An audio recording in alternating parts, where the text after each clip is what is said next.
Hello and welcome to One Trinity Place in San Antonio, Texas. We're all set for Game 1 between Rhodes and Trinity, the two top teams in the SAA.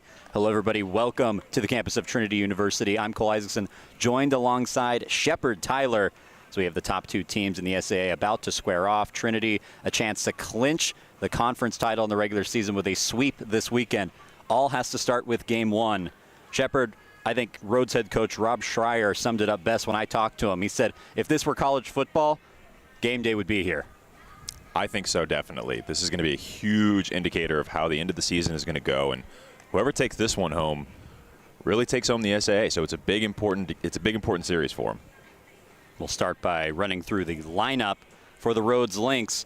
They'll lead off with Brad Larson, followed by Corbin Martins, who's had a phenomenal season as a first year, followed by Ben Daniel, Cooper Angley doing the catching, Miles Kruger at shortstop, Brandon Trischel out at third base, Shine Barron as a designated hitter, Cooper Kruger out at second, and Austin Smith out in center field. And on the mound, a bit of a surprise start for the Trinity Tigers will be Paul Nathanson, the sophomore from Long Lake, Minnesota, making his 7th appearance of the year, his first start of the season.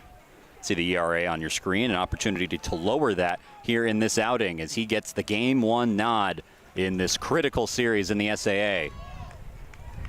Both of these squads will be going to the conference tournament when we eventually get to that point in the season in 2 weeks. It'll just be a matter of seeding at this point. Winner of this series will have a serious upper hand in deciding who is the regular season champion of this conference. Larson steps into the batter's box. Nathanson ready to go, and we're underway with a swing and a grounder to Baker. Can't quite field it, recovers, and flips to Nathanson, who covers for out number 1. And that's a great job staying with that play. It's a tough ball. Weird bounce right in the middle of the legs, and good job by Paul to get over there and make sure he's covering the bag. Baker able to recover on that one as they get out number 1. As now it brings up Corbin Martins, the first baseman. First year who's already tied the program record for home runs in a single season with 13, has 50 runs batted in to lead the team. Takes ball 1. Martins leads the team in slugging, home runs, and runs batted in. He's coming off of a 3-for-4 game against Belhaven. Scored 3 runs, drove in 5, and had a home run. Takes the ball low, 2-0. And for Nathanson, bit of an opportunity here, not just to help secure an important win for Trinity, but also to secure a spot in potentially the postseason as someone they can rely on. I know that the bullpen has gotten a little bit more thin with injuries, and so they're hoping to find someone that they can heavily rely on in the postseason. This is fouled above our heads onto the roof of the Bell Center. 1, 2, 3, and I lost sight of it. I heard a 4th. Give it 4. For those of you who don't watch our games usually, we have an outside setup, the press without the press box, as some people would say. So we could see the foul balls. Oh, there we are. Hello. We could see the balls hop on the roof. High inside. Ball 3 in this count. One of the unique things about our setup here in San Antonio. Nathanson down 3 balls, 1 strike. Martin's waiting. Takes a ball low and inside for ball 4. First base runner of the day for the Lynx.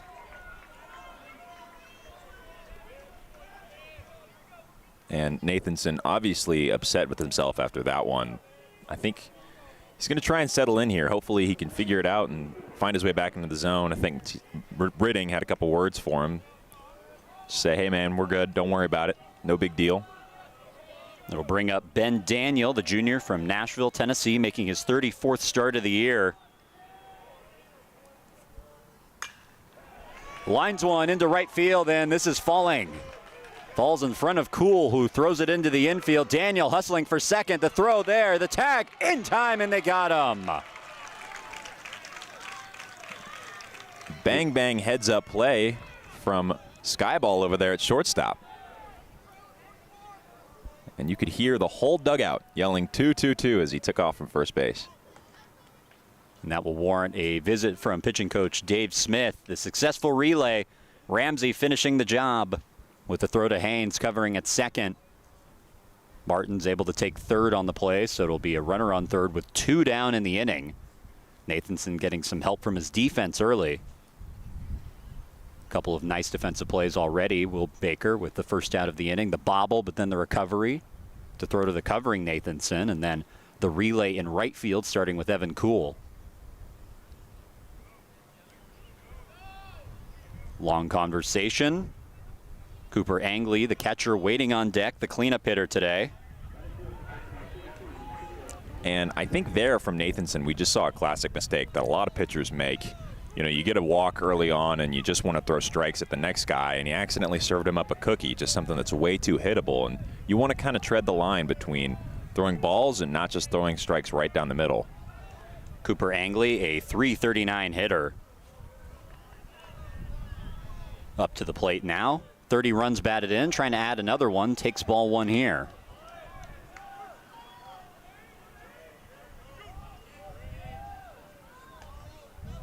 The Rhodes offense with a hit and a walk so far in this inning, but down 2. Their final out of the inning. Ball in the dirt. Ahead 2-0.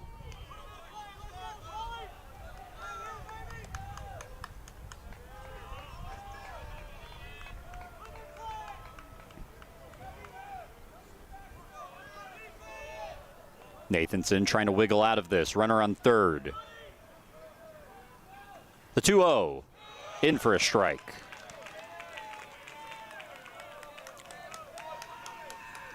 Big swing pitch in the at-bat upcoming. 2-1. A good job by Nathanson there to get back into this at-bat. He was down behind early. He fought back hard. Bunt drops down, the squeeze. They will calmly take the out at first base and end the inning. Heads up play by Nathanson, knowing how many outs there were, and it ends the frame with no runs on the board. Tigers up to bat when we come back.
Welcome back to the campus of Trinity University. Bottom of the first inning, we'll quickly run through the Tigers lineup. Caleb Woodward will lead things off, followed by the designated hitter, Cal Coney. Will Baker, Grant Anderson, Sawyer Haynes at second. Matthias Ridding doing the catching, followed by Lustina out in left, John Ramsey in short, and Evan Kuhl out in right field to round things out in the 9-hole. On the mound for the Rhodes Lynx will be David Albert. The first year comes in with a 5-0 record. He's been really good so far this year. 2.64 ERA through just under 50 innings pitched. Gets the game 1 nod and arguably the Lynx' most important series of the year. Facing Woodward, who's hitting .392 this year. Takes a pitch inside, ahead 2-0. Kruger getting squeezed a little bit here in the early goings. 2 pitches that he seemed to have liked quite a bit, but behind the plate, not so much. Ground ball very softly to short. Woodward trying to beat it out. The throw in time from Kruger for out number 1.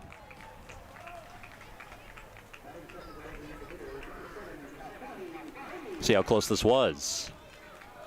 Just beat it out. The throw. And it'll bring up Cal Coney, the designated hitter today. Coney, the senior from Los Angeles, hitting .330 this season. OPS just under 1,000. Rips one into the screen, out of play and foul.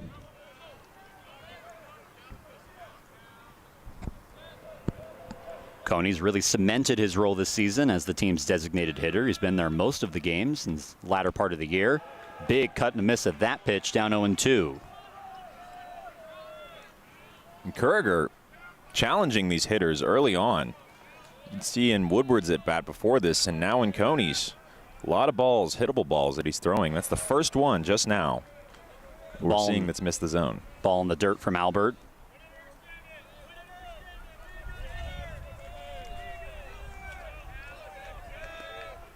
One and two, Albert delivers. Pitch just misses. Evens the count at 2-2.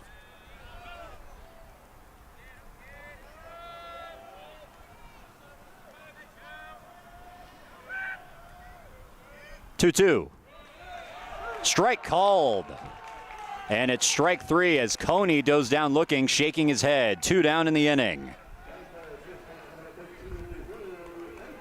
See the replay where this was. Just bends back into the zone. Albert going through for the 1-2-3 inning, and he'll face Will Baker to try and finish it off. 343 hitter.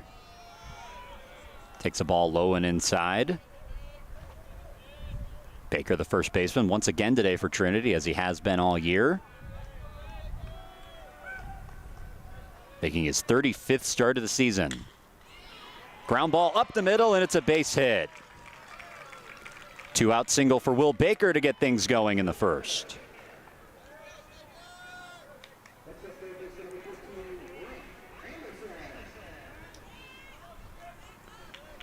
And that'll bring up the cleanup hitter, Grant Anderson, playing at third base today.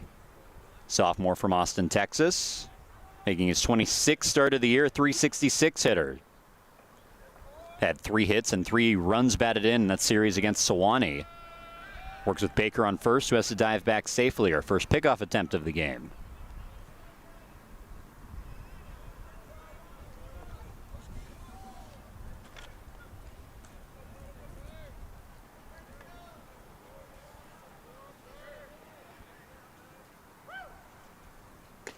First pitch to Anderson, a called strike on the breaking ball from Albert. And that breaking ball, so far in the early goings, has been working well for him. Nice bite to it, and he's had pretty good control over it so far. Check on Baker again. This one a little closer, but not quite in time.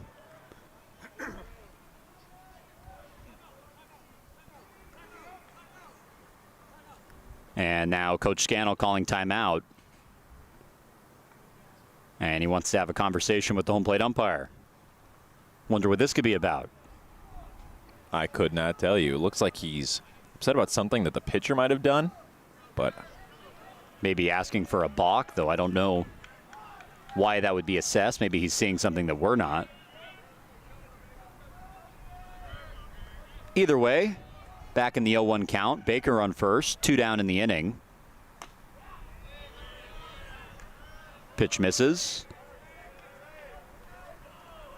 Now 1 ball, 1 strike. Saw the replay of that pickoff attempt. Maybe something that Albert did there that Scannell didn't like. 1 ball, 1 strike. Pitch misses outside. 2-1 to Anderson.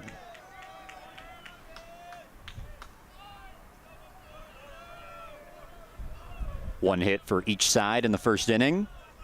Tigers trying to capitalize with 2 down. The 2-1 pitch. Outside 3-1. One thing that David Albert does not do a lot of is walk batters. Only 15 walks handed out through 9 appearances and over 47 innings pitched. Whip of only 1.36. 3-1. Anderson fouls it into the screen and the count runs full. And a bit of a different approach from Albert from what we've seen with the other hitters, with a dangerous hitter like Anderson up to bat, not challenging him as much as he has been with the past hitters. 3-2 pitch with 2 down in the inning. Baker will be off and running, but now he has to run back to the base. Does so safely. That's a good idea. I always wonder why more pitchers don't do that. Full count, 2 outs. Why do you don't just pick off over to the runners? You know they're going to have to run, so maybe you can catch them lacking. Baker goes here. Anderson flies this one to right center field. Smith moving in from center and makes the catch that ends the inning. So both starting pitchers throwing up a 0 to get things going. Sends us to the second on Tiger Network.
Welcome back to the campus of Trinity University. Miles Kruger leads things off and sends a fly ball to deep left field. Going back over the cutout, and it's gone.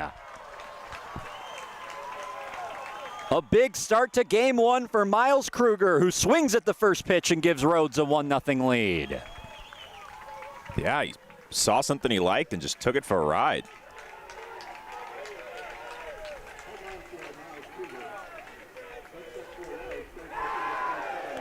See where this one was. Middle in. And he got all of that one over the cutout in left field. Arguably one of the hardest places to leave the yard just because of how much taller the wall is, but he cleared it. Yeah, that one might have hit my dorm room. Brings up Brandon Trishelle. 263 hitter on the year. Takes the first pitch inside and high for ball 1. 33 runs batted in, as we'll get an early visit from Matthias Ritting.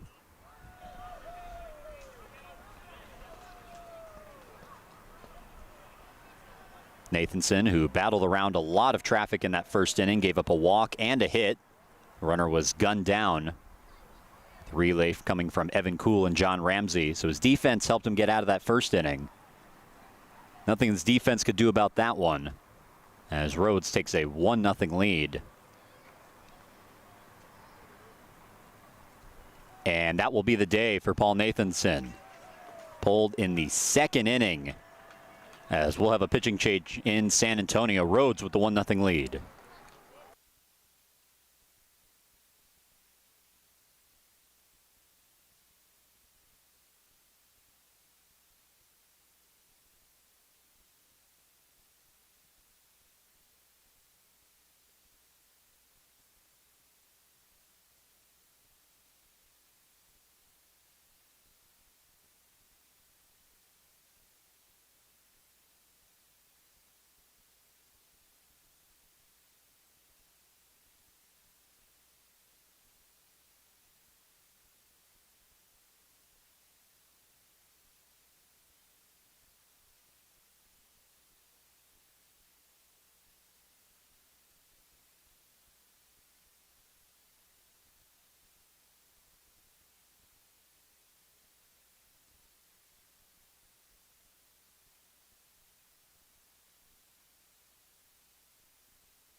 Welcome back to the Alamo City. New arm on the mound for the Tigers in the second inning is John McGowan.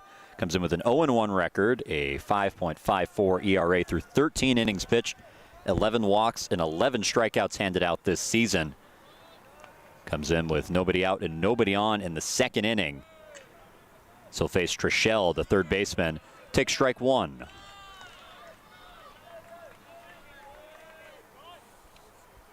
Yeah, so good idea to bring in McGowan here, sort of a transition guy between him and maybe who you're going to try and give the rest of the game to. See how much he can eat up. It's going to be hard for them to adjust to this arm slot. He makes use of that slider. His delivery is very tricky for hitters to get on top of. Now 1 ball, 1 strike. Trishelle making his 35th start of the year. .263 hitter this season. Hitting 6 today. Takes a ball outside. Evens the count 2-2. Last appearance for McGowan came against Sewanee. Allowed 3 walks, struck out 2, and gave up an earned run. Had 2 scoreless appearances in a row prior to that. Slider misses off the plate, and the count runs full, 3-2.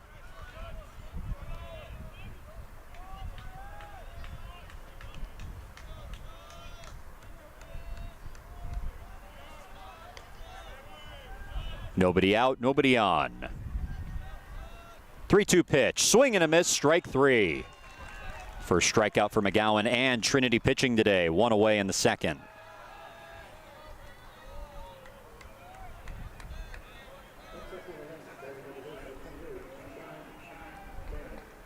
So Trishelle goes down swinging, and it'll bring up Barron. Shine Barron making his first plate appearance of the day, a .222 hitter on the season. Big swing and a miss at that first pitch, down 0-1.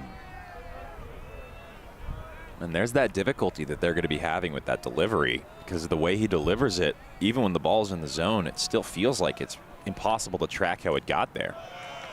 Swing and a foul ball off the end of the bat, back into the screen, down 0-2. Barron making his 5th start and his 8th appearance of the year. Last appearance came in early February. Drove in 3 runs against Bellhaven, down 0-2. Swing and a miss, strike 3. Drop strike 3, so Rating has to throw to first and does so to finish the job. Back-to-back strikeouts for John McGowan. Yeah, and there's that arm side run. Moving so much it even tied up Rating back there behind the plate. So it's got to be hard to catch up as a hitter.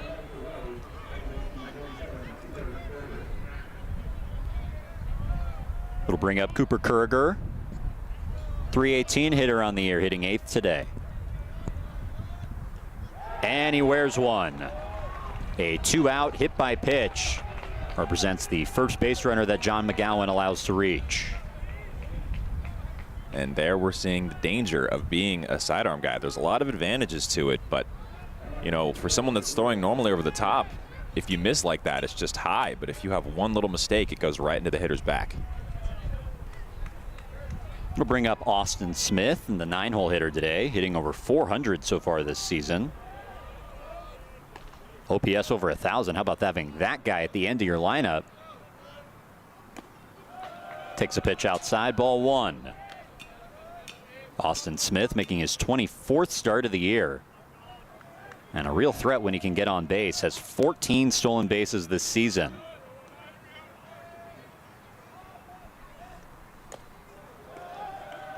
Pitch misses high and outside, 2-0. Kuriger, the runner on first.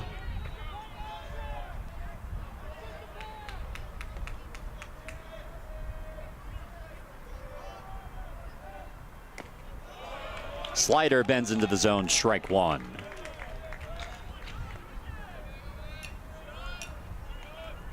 McGowan trying to work around the 2-out hit by pitch. Working against Austin Smith, the center fielder. Throw to first, not in time. Kuriger able to get back safely.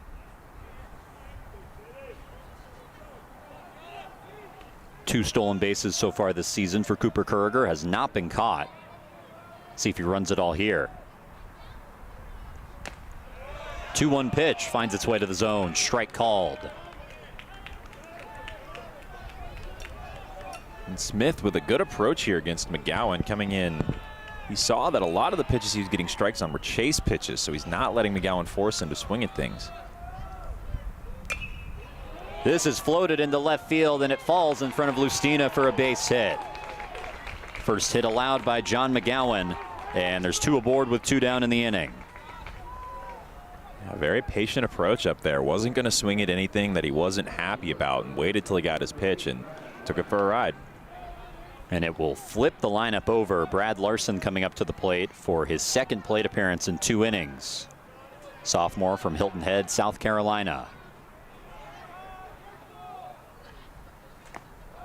Takes a ball low and away.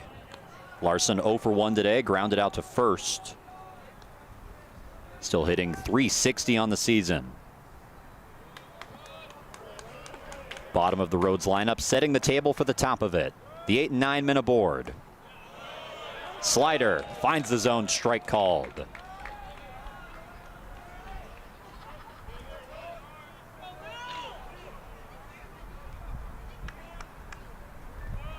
One ball, one strike. Ground ball, Haynes can't handle it, and it gets into right field.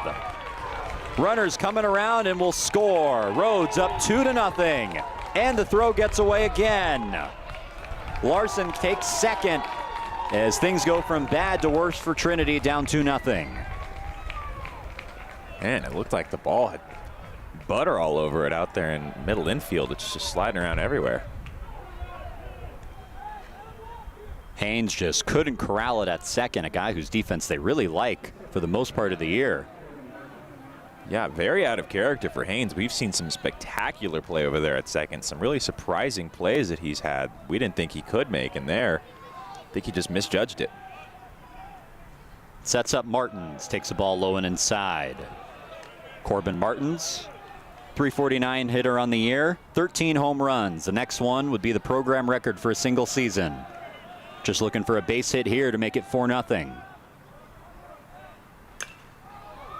Sends one into left field. Lustina gets a read on it and makes the catch that ends the inning. But Rhodes tacks on 2 runs on 2 different Trinity pitchers. Have the 2-0 lead as we head to the bottom of the second in San Antonio.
Welcome back to the campus of Trinity University. Rhodes with the 2-0 lead in game 1 of this 3-game series, and Sawyer Haynes will lead things off.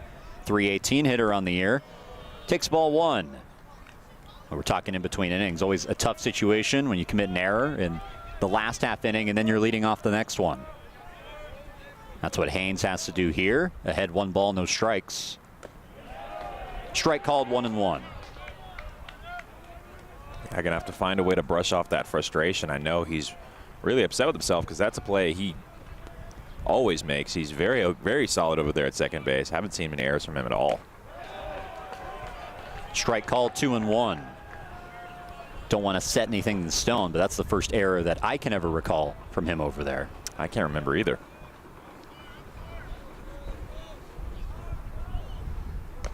Swings at a 2-1 pitch. And I guess it wasn't a 2-1 pitch. Strike 3 called. 1 down in the inning.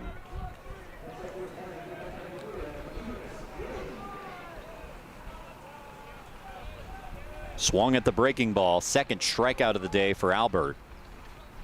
And it brings up Matthias Ritting. Hitting .383 on the season. 13 runs batted in. OPS almost at 900.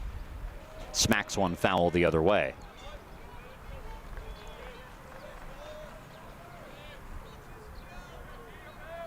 Tigers down 2-0 here already, facing arguably Rhodes' best arm. Trying to get something going. This is tapped but fair. Albert having to run after it. Barehanded throw in time. Hey, how about that? Pitchers are athletes too. So they say. I don't know, man. He got over there pretty quick. Albert making his best case there, and it brings up the left fielder in today's game, Michael Lustina, the graduate student from Austin, Texas, making his 29th appearance of the season. .265 hitter on the year.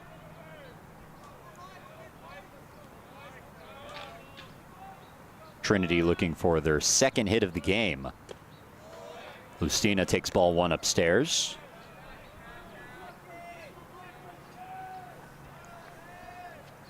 David Albert coming off an appearance against Millsaps through 5 innings. Allowed 8 hits, struck out 4, walked 1, allowed 4 earned runs. Not a bad day at the office, but a little uncharacteristic from where he usually is. ERA well below 3. Falls behind 2-0 here. Ball outside 3-0. You would assume Lustina taking all the way here, 3-0.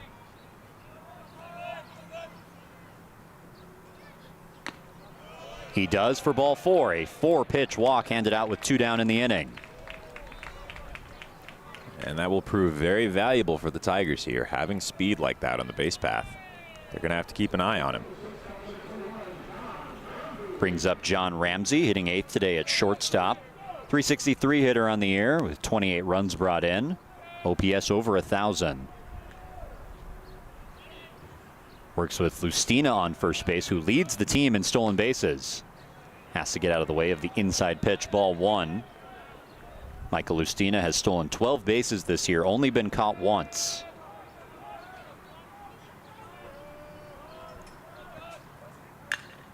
Ramsey grounds one down the line. It's fair all the way into the left field corner. Lustina hustling around third, being waved in. Here comes Lustina to score the game's first run for Trinity.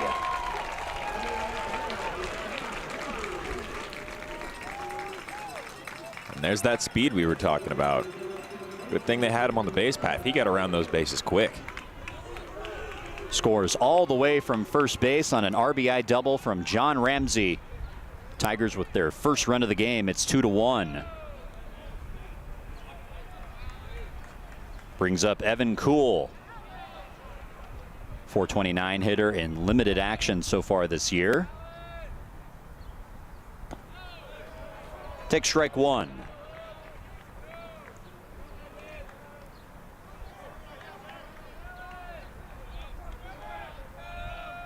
Kuhl's last appearance went 2 for 3 against Sewanee with an RBI. Takes a ball inside, 1-1. RBI opportunity for the right fielder in today's game here. Trying to tie this game in the second inning.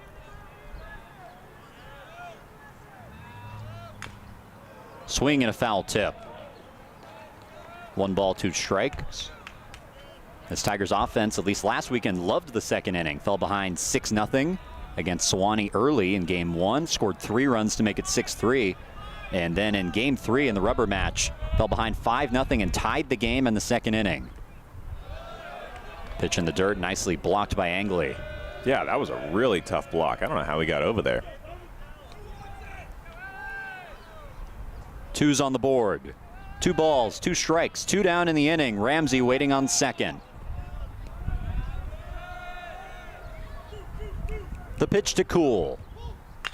Kuhl rips one into left field that gets down. Ramsey being sent home. Here comes the throw, and Ramsey will have to go back to third. Kuhl takes second on the play, though. And I think they might be wishing they had sent Ramsey there. The throw seemed a little bit wide. He might have made it. Rounded third pretty hard, decides to stay put, but Kuhl still taking second base on the throw. Would have been a close play. Either way, sets up the leadoff man, Caleb Woodward. 0 for 1 in today's game. Nearly a .390 hitter on the season.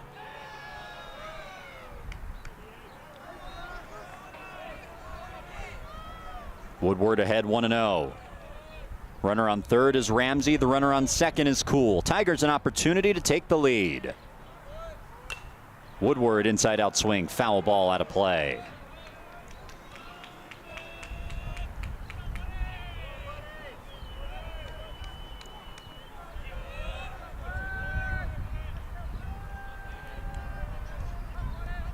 The 1-1.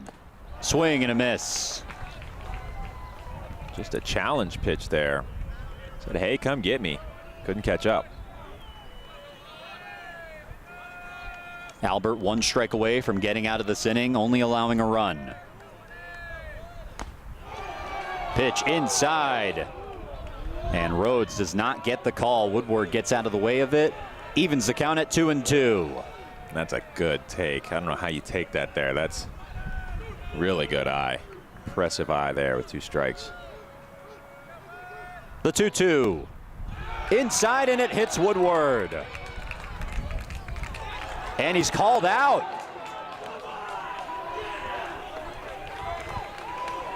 And they say that Woodward leaned into the pitch. And that is strike 3. Let's see it here.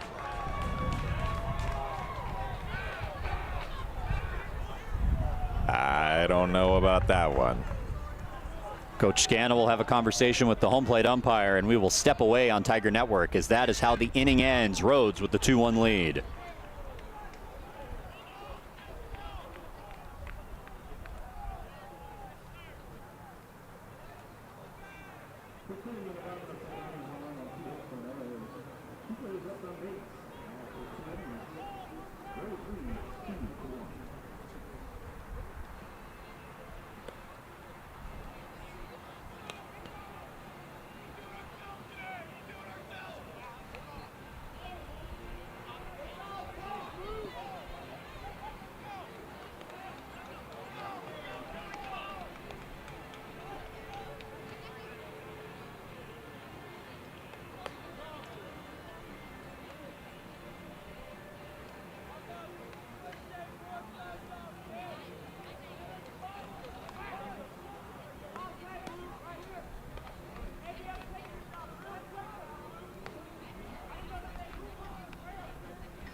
Welcome back to San Antonio, Texas, and you see how the last inning ended.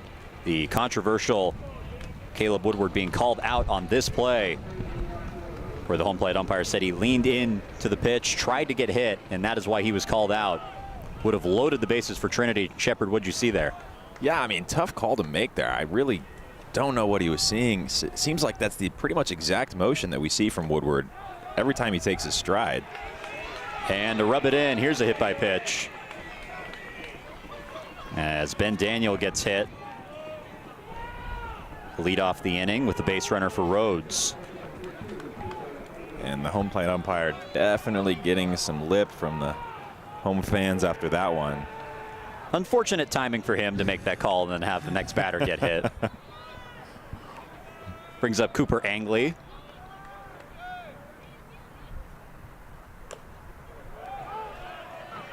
Angley takes ball one outside, 0 for 1 today. Grounded out to Paul Nathanson, who was the pitcher at the time, started this game. Now facing John McGowan, who's back out there. And Cole, it's interesting because I'm pretty sure if you're motion, if you do the same thing every time you take your stride, even if you are moving towards the ball, if it's the exact same motion, they can't call you on that moving towards the ball. But maybe he saw a little bit of twitch that just didn't look natural to him. McGowan throws a strike, 1-1. Play that would have loaded the bases for Trinity with 2 down. Still down 2-1 as this is a flare that's sent into left field for a base hit. So Angley reaching with his first hit of the day, and the first 2 links of the inning are aboard.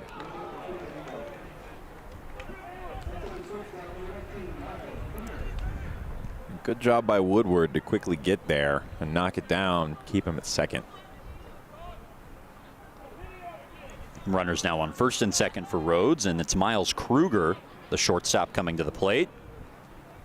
And he did a lot of damage the last time he was up. A solo home run. Might still be in orbit. I'm going to have to check my dorm room after this. Might have broken my window. Cleared the left field cutout, which is mostly hidden by a tree right now in our current camera angle, but it's pretty tall. That's like 2 of the regular walls stacked on top of each other, and he cleared it. A very long home run was the first run of the game. Now makes his second plate appearance of the day, facing John McGowan. Squares up to Bunton. He went around, strike 1. Will Baker crashing hard from first base.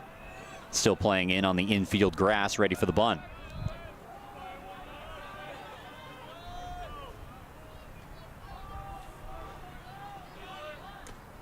Pulls back the bunt this time. Brings the count to 1-1. Kruger coming off of his 11th multi-hit game of the season versus Belhaven. Went 2 for 3 with 2 runs batted in. Already with a run batted in, it was himself on the home run. Slider misses off the plate, but Daniel takes third base, a stolen base. And it'll bring out head coach Tim Scannell. A rare mound visit from the head coach. Usually this is Dave Smith.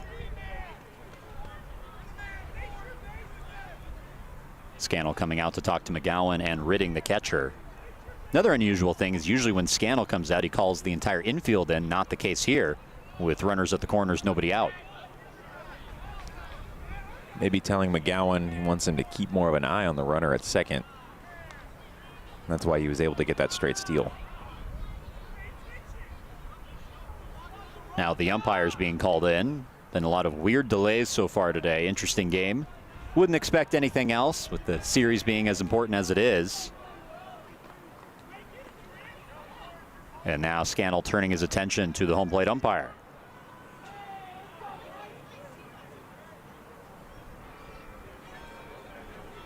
You'd assume part of his frustration still coming from the bottom of the second inning and that controversial hit by pitch call.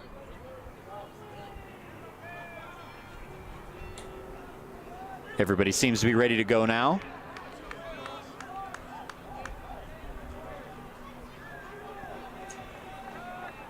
It'll be runners at the corners for Miles Kruger. Ahead in a 2-1 count.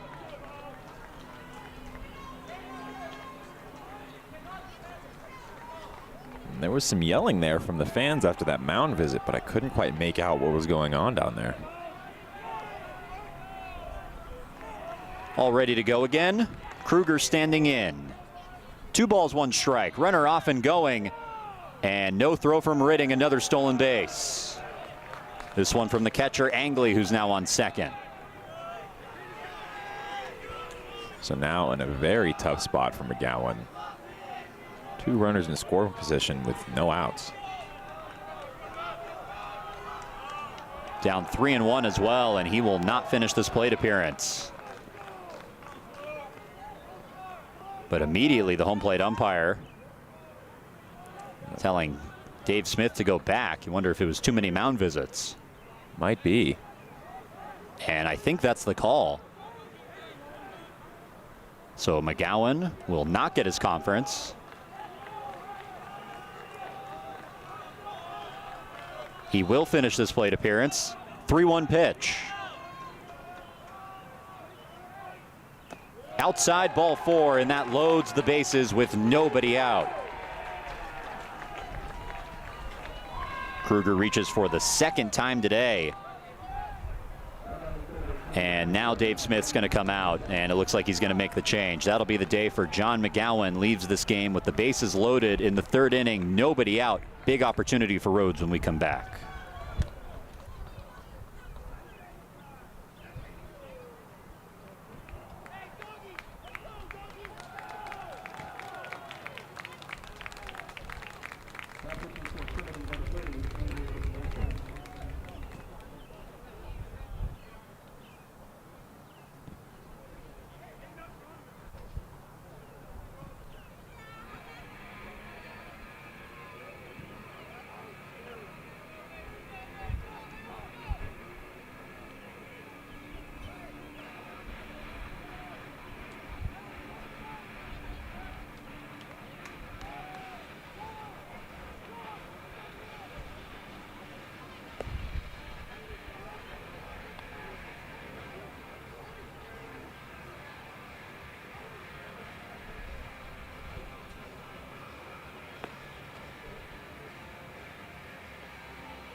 Welcome back to the campus of Trinity University. Bases loaded, nobody out for Rhodes, up 2-1.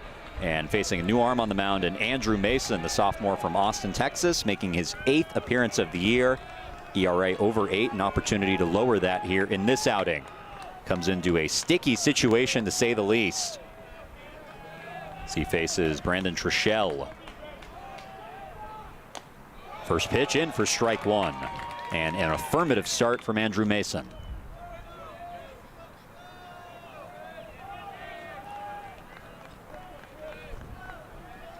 Trishelle, over a 260 hitter on the year, struck out the last time he was up. That was against John McGowan. Fouls that pitch off into the screen, down 0-2. Andrew Mason, in his last appearance through 3 1/3 innings against Southwestern, struck out 1, walked 3, allowed 3 earned runs. In with the bases loaded, nobody out. 0-2 pitch in the dirt, and a nice block by Ridding. Yeah, good idea to try and get that swing and miss way outside there. Wouldn't call that a waste pitch, but definitely a good idea. Might be able to go back in on his hands on this one. Just the eyes. A hit by pitch, a base hit, and a walk, loading the bases. 1-2 pitch is fouled out of play above the Rhodes bullpen. And as scary as that contact sounded, Mason's just going to have to remember it's just a long strike. Still 1-2.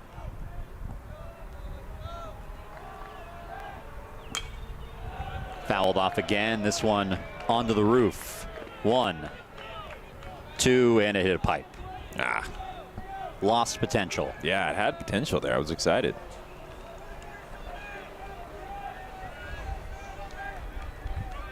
Back-to-back foul balls from Trishelle. The 1-2 pitch again.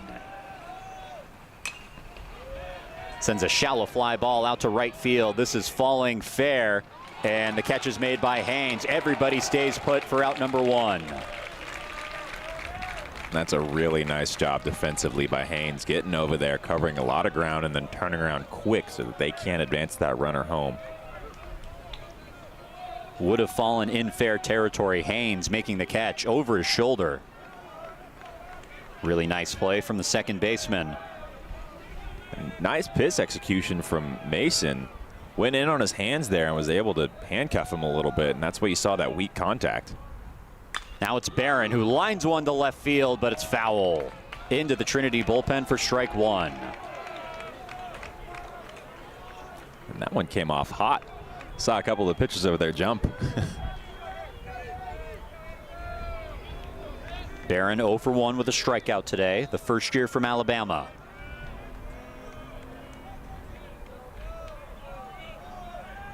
The 0-1.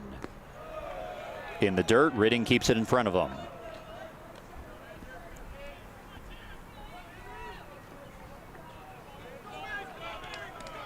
Middle infielders at double play depth. That would be the easiest way for Trinity to get out of this. Rhodes trying to avoid that. 1-1. Taken down the chute for a strike.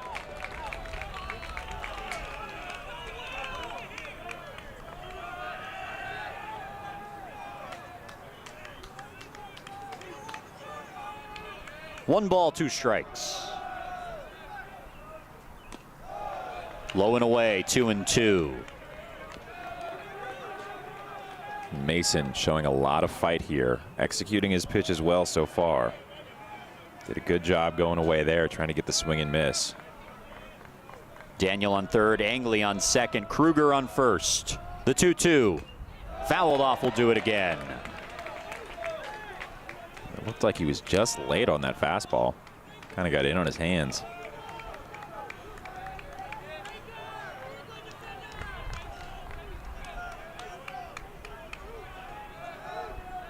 We'll do the 2-2 pitch again.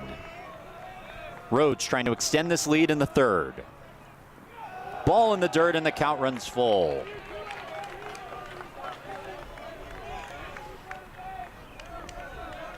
That's good plate discipline. Obviously supposed to be a swing and miss pitch there, but good job to lay off of it. The 3-2. Lined into center field, it's a base hit. Here comes Daniel. Angley will stop at third, and it's 3-1. Bases still loaded for Rhodes.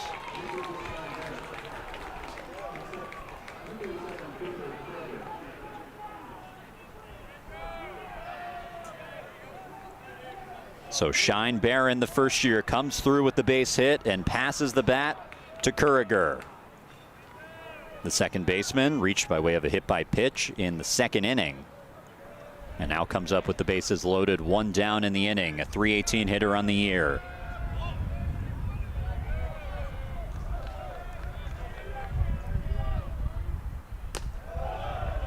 First pitch, high ball 1. That run charged to John McGowan. Mason trying to hold this deficit where it is, 3-1. Big swing and a miss, strike 1.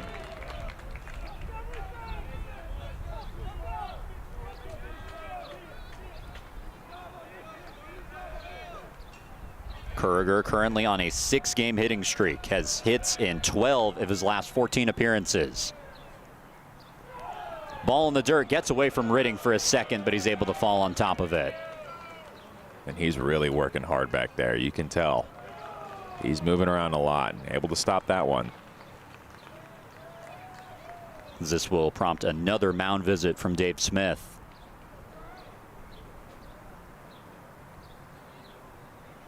Andrew Mason came into this game with the bases loaded and nobody out. Got the first guy he faced, allowed Barron to reach by way of a base hit. He waits on first. Only drove in 1 run. Rhodes still with the bases loaded.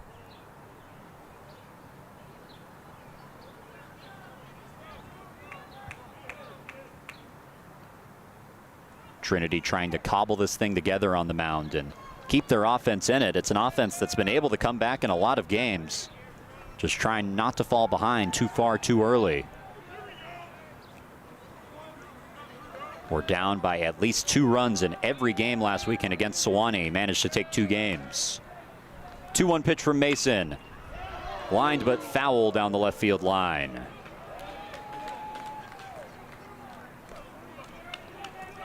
And that was just foul. If that one had hit the base or somehow squirted past Anderson over there, that would have done a lot of damage. Kurger just ahead of that one. It levels the count, 2-2. Fouled into the screen, and we'll do it again.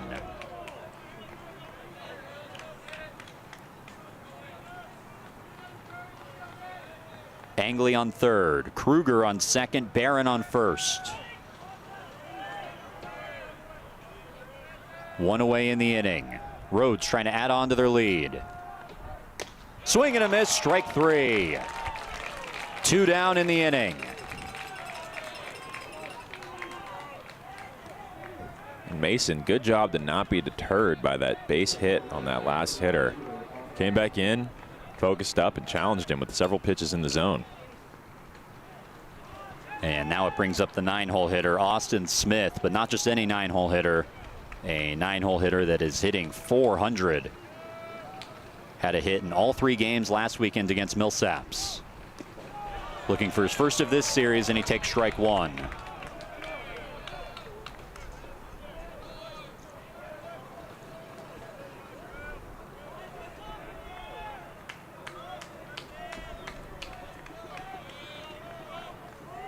The 0-1. Misses low, evens the count, 1-1. Smith actually with a base hit in the 2nd inning. 1 for 1 today.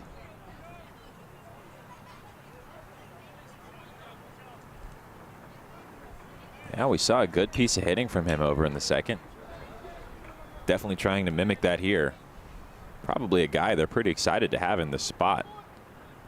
Big opportunity here for Rhodes. A guy who has a hit in 12 of his last 15 games now with the base hit today. Leads the team in batting average among qualified hitters. And he's hitting 9th. Shows you how good this offense has been all year. Yeah, and some coaches like to have one of their better hitters towards the end of their lineup, because then get to the leadoff with potentially a runner on. Takes a ball inside, 2-1.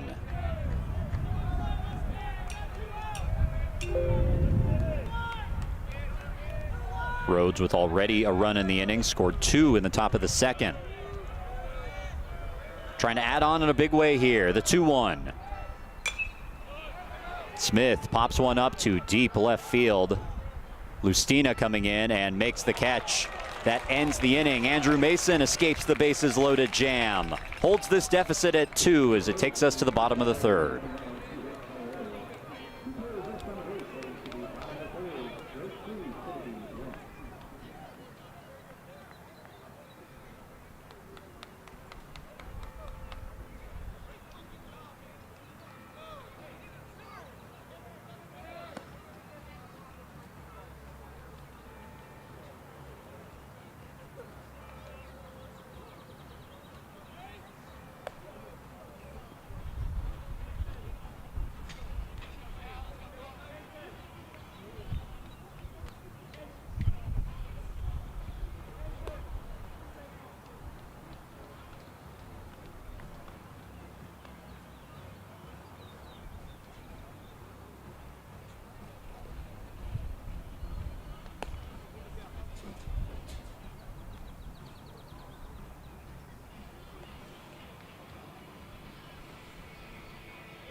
Welcome back to the Alamo City, where the sun is beginning to set. Cal Coney leading things off for Trinity.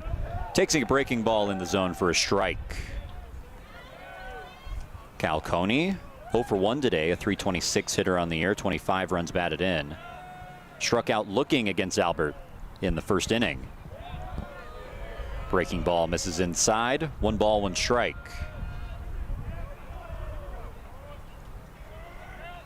Coney currently riding a 6-game hitting streak. Lines one into the screen, count 1-2.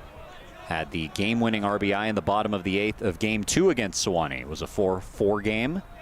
Tigers were down 2 in that game, scored 2 in the 7th, and then Coney struck in the bottom of the 8th.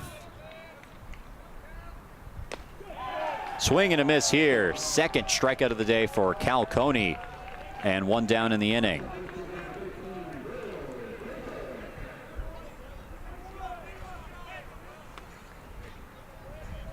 Brings up Will Baker, the sophomore from Missouri City, Texas. Baker 1 for 1 with a base hit. One of 2 hits, or excuse me, 3 the Tigers have so far today. Takes a strike.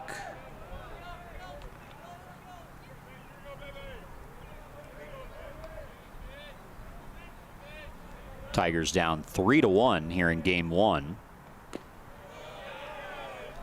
Pitch misses low and in by Baker's shoes.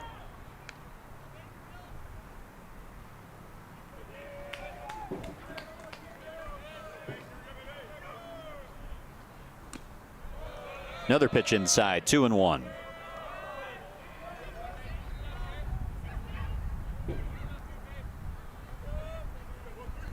David Albert on the mound, working with a 2-run lead, exactly the situation Rhodes would have been hoping for.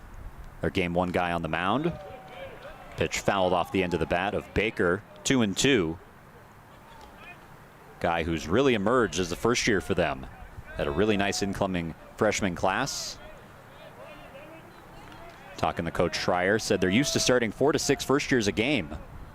So the team's just used to it at this point, just a cohesive unit as we get this late in the season. Pitch outside, 3-2.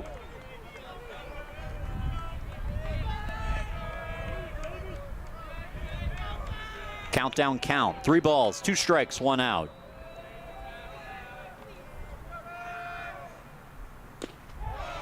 Low and inside, Baker takes ball 4, and he's aboard for the 2nd time today. That's a really good take. I don't know how he laid off that one. Brings up the cleanup hitter, Grant Anderson.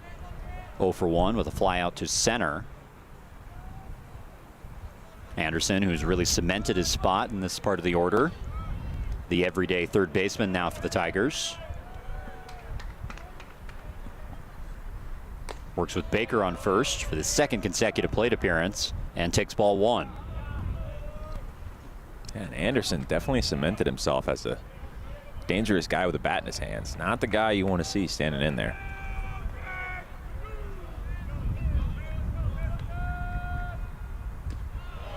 Takes a pitch low and away, 2-0. Tigers already with 2 walks today. That's something they haven't done nearly as much as they did last year. 150 walks coming into this game. That ranks 6th in the conference and 132nd in the country. After last year, they led the country in walks. Nobody walked more last season than the Trinity Tigers, and Will Baker was a part of that. He led the team in walks. So far, starting to get back to that. Already with 2 walks in the 3rd inning.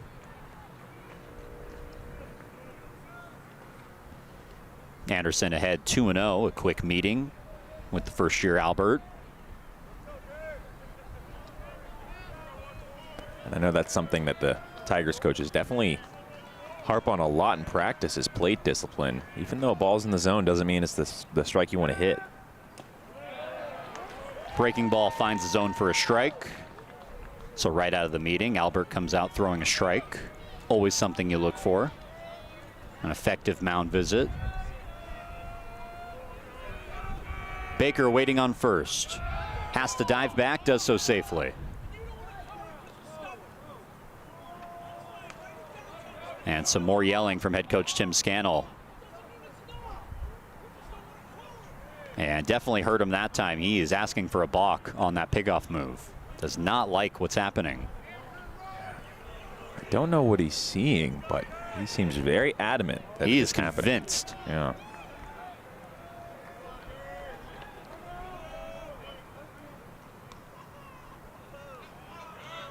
And look at the replay here. See this pickoff move.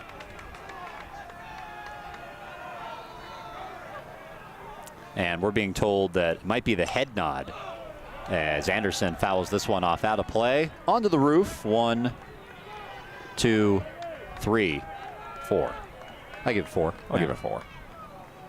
But that's what I'm being told by our producer in the control room, is that it might be the head nod. He initially looks down, engages with the hitter, and then does it. But I don't know if that's... Do his shoulders move at all while he's doing it? Pitch inside. Baker on the run. Slide to second. Not in time. As Baker slides in safely. A stolen base.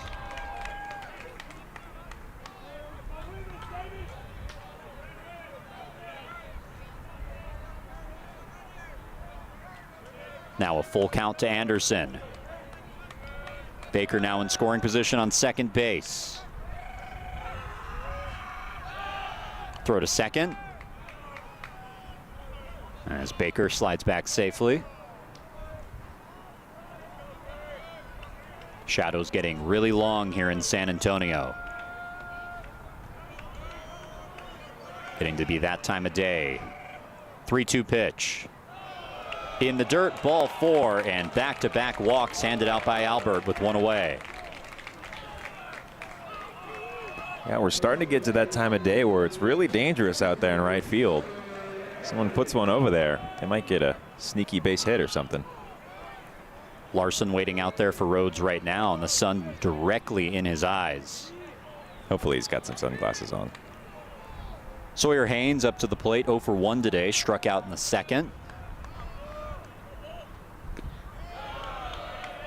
Pitch in the dirt, blocked behind the dish by Angley.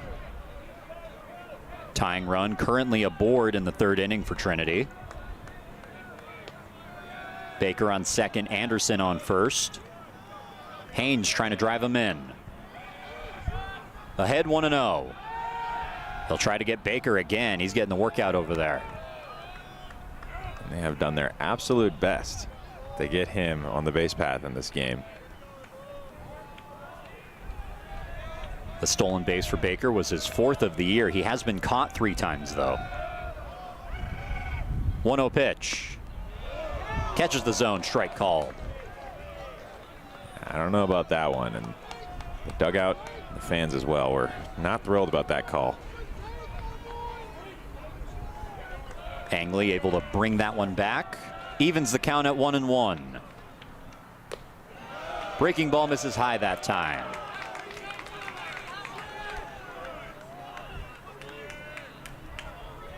Haynes in a 2-1 hitters count. Trinity down 2 in the third. Runners on first and second. Strike called outside edge.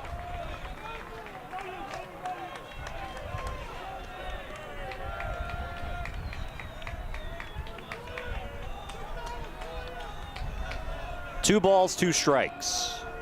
2 Tigers aboard.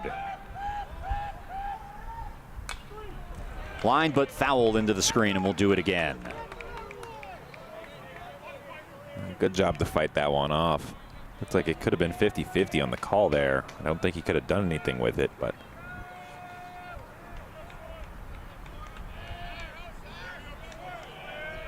2-2. High, and it hits the head of Haynes. Tried to duck out of the way, but plunks him in the helmet, and the bases are loaded.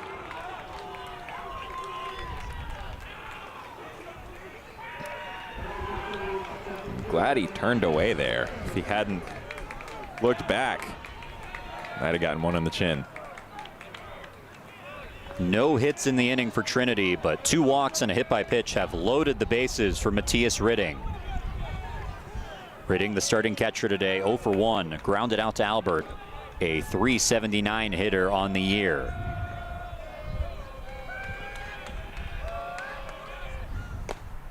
Big cut and a miss for strike one.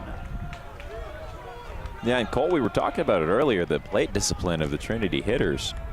We're seeing that in full display here. 3 base runners, all of which were in a behind in the count, and then were able to battle back and get on base. Strike called. Ridding quickly down 0-2. Albert pitching in arguably the most important game of his collegiate career. Game this important in the SAA standings. Quick timeout called here. And it looks like nothing happened. Looks like he's correcting the scoreboard maybe, saying it's actually 1-2. Ridding grounds one into left field. It's a base hit. 1 run is in. Here comes another. This game is tied.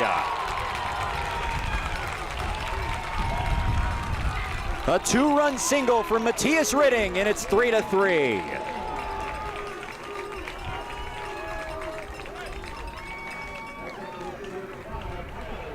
And that is clutch hitting from Ridding right there. Waited until he got one. Just put it right where no one can get to it. Will Baker and Grant Anderson scoring on the play as the Tigers have tied this game at 3 in the 3rd. And it brings up Michael Lustina. Walked the first time he was up. Takes a ball upstairs.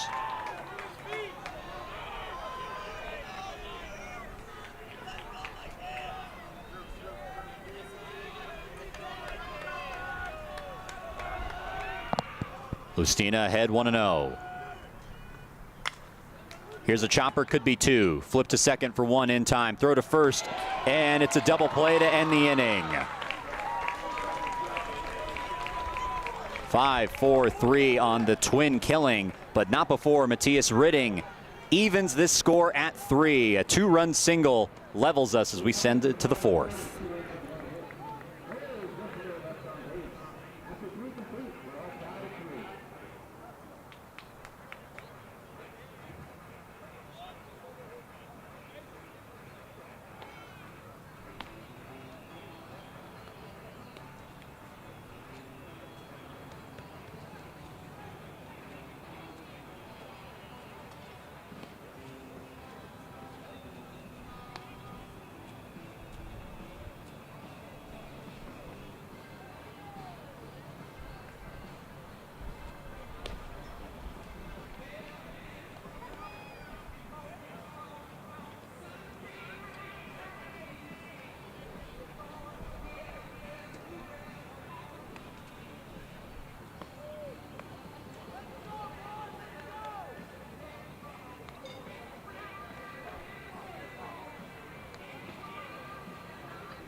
Welcome back to San Antonio, Texas. Tie game at 3 here in game 1 between Rhodes and Trinity. Andrew Mason back on the mound.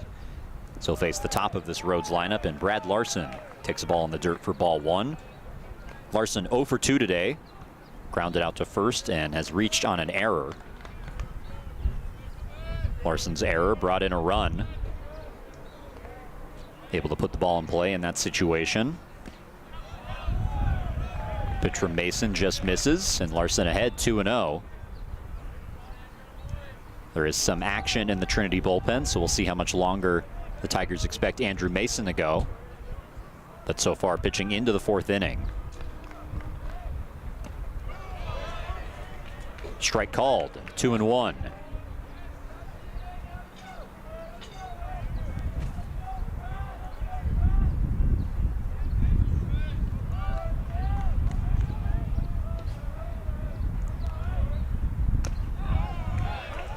Strike called again. Count level, 2-2. Tigers have struggled to retire the leadoff batter in each of the last 2 innings. Kruger hit his home run as the first batter of the inning, and then a hit by pitch for Daniel in the 3rd. Here's a high fly ball. Lustina coming in from left. No sun over there anymore, and he makes the catch for out number 1. Yeah, it looks like the sun is no longer going to be a factor in this one. Shadows have covered the field. Not completely down, but down enough where the field isn't really encapsulated in sun. Just a little bit out there at the 400 marker in dead center. Corbin Martin's up to the plate. Hopefully Woodward will not need to make use of that 400 marker. Strike called. Martin's 0 for 1 today. Walked in the 1st inning, flew out the last time he was up. Still on record watch. Next home run would be the single season program record, his 14th of the year. Pitch misses low and away, 1-1.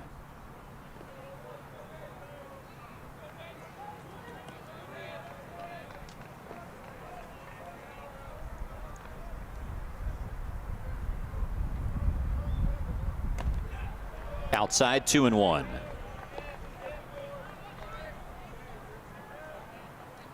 Martins has already tied that single season record with 13.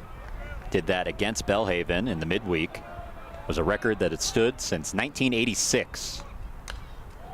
This is fouled above our heads, onto the roof.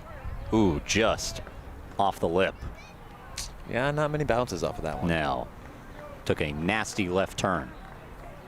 Had potential, though.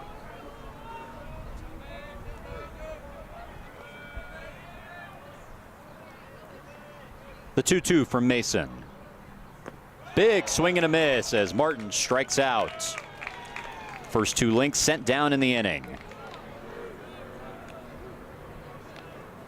And coaching staff for Trinity has got to be really thrilled with Mason's body of work so far. Came in a really tough spot, able to battle out of it with only 1 run being scored.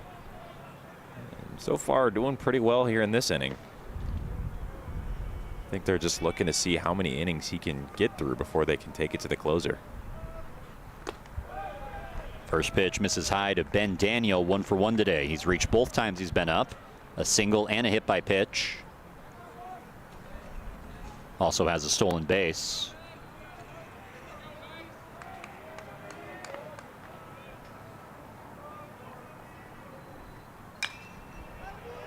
Sends a fly ball, shallow center. See who calls it. Looks like it's going to be Ramsey.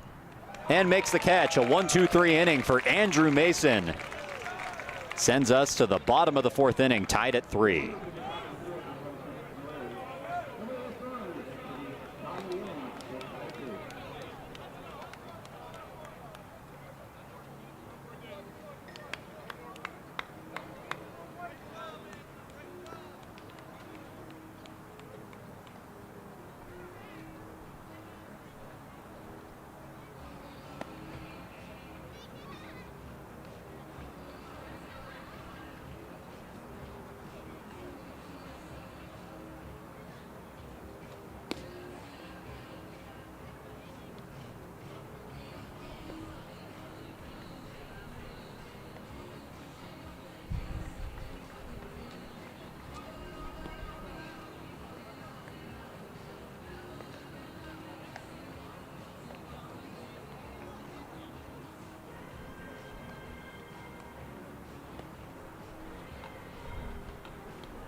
Welcome back to the campus of Trinity University. John Ramsey set to lead off the bottom of the fourth.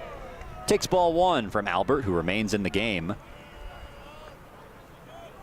You would assume that Rhodes would like their game one starter to go as long as possible, but he did give up 2 runs in the bottom of the third.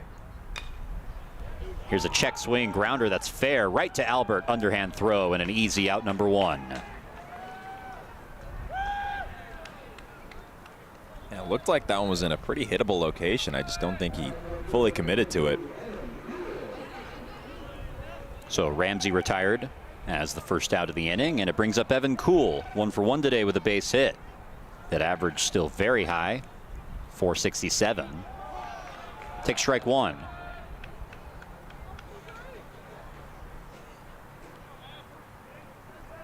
Kuhl down 0-1. 1 down in the inning, nobody on.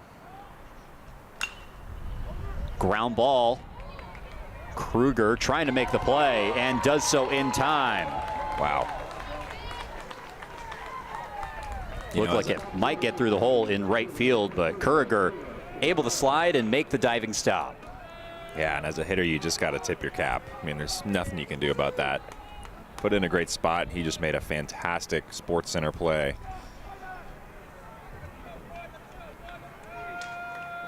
So Kuhl grounds out. Albert has retired the first 2 Tigers he's seen in the inning, and now it's Caleb Woodward. Misses with ball 1, low and away, or excuse me, low and in. Woodward 0 for 2 today. Ground out and a strikeout.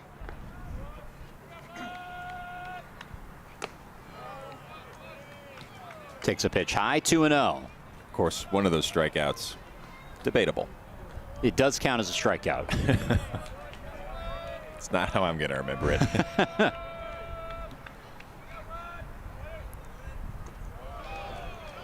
Pitch is low. Woodward ahead 3-0. If you want to get even more technical, it's a strikeout looking because he did not swing. Well, he didn't move at all. Apparently he did, according to the home plate umpire. 3-0 pitch called strike. Of course, for those of you who are just joining us, a controversial hit by pitch on Caleb Woodward that would have loaded the bases. Home plate umpire said he leaned into it, and that was the 3rd out of the inning. That happened all the way in the 2nd. This is high, ball 4, as Woodward's aboard with a 2-out walk. And again, we're seeing at the plate discipline. You know, Woodward, he very well could have gone up there with revenge on his mind and just went up there hacking, trying to take it for a ride. And that one seemed like it could have been in a hittable location, but put the team first and got on base. Woodward on first. This one gets sent all the way to the backstop. The throw to second is in time, and they catch Woodward.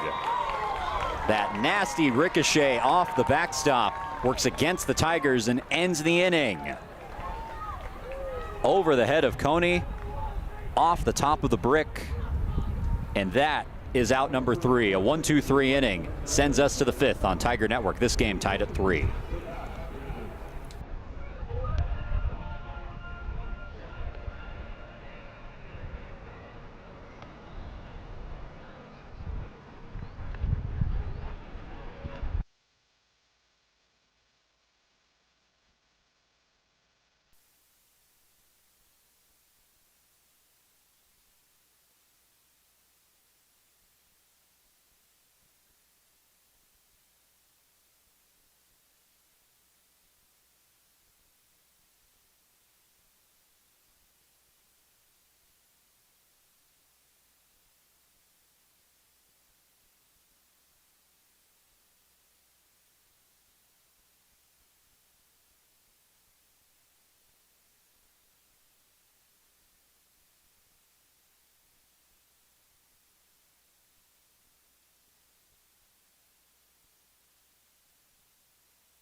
Welcome back to the Alamo City. The sun continues to set. Actually has come back out on the field a little bit.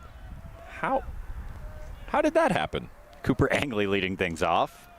Takes ball one. I think it was hitting behind one of the light towers at football, and that's what was preventing it from being on the field. I think it just heard you talking about it. It rose. And it came back. It came back up. Cleans this one out. Foul 1-1. Andrew Mason still on the mound after a 1-2-3 fourth inning. Had heard me being descriptive about where the sun was, and then decided to change that description. Said, you don't get to tell me where I am. I can go where I want. Though it'll be behind Thomas in less than 10 minutes, I assume. Don't say that. It'll get even higher. Strike called. Mason ahead 1-2. So now Woodward and everybody else having to deal with the sun. Evan Kuhl specifically out there in right.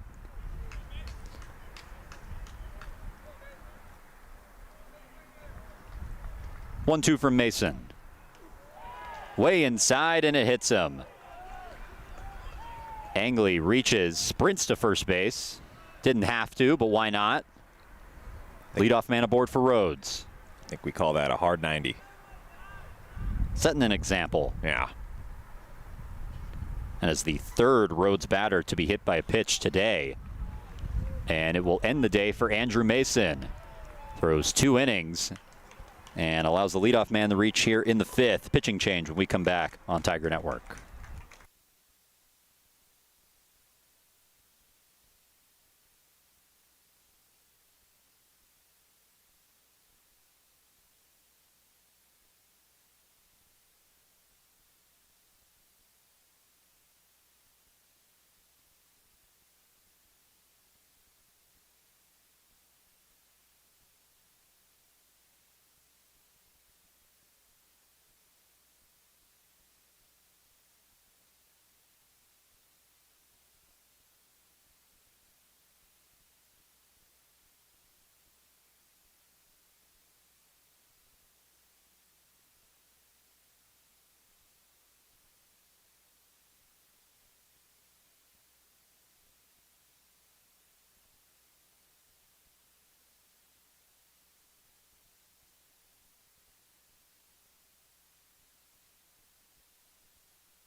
Welcome back to the campus of Trinity University. Kyle Hoggett on the mound comes in with a 2-1 record. ERA just below 7 through 17 innings pitched.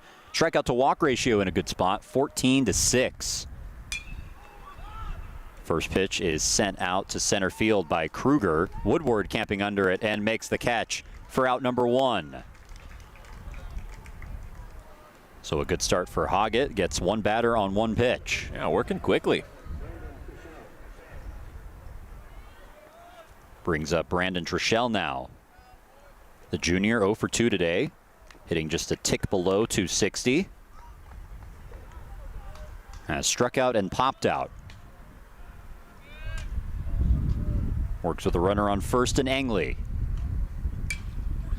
This is ripped out to center field. Woodward over, gets a good read on it and makes the catch. So now 2 pitches, 2 outs for Kyle Hoggett. Can he go for 3 for 3? Yeah, and if I were Kyle Hoggett, I'd probably give Caleb Woodward a hug after this inning. He's playing very nice, ranging a lot of ground out there in center field. Brings up Shine Barron. RBI single today, 1 for 2. Hoggett will throw to first. Angley able to get step back safely.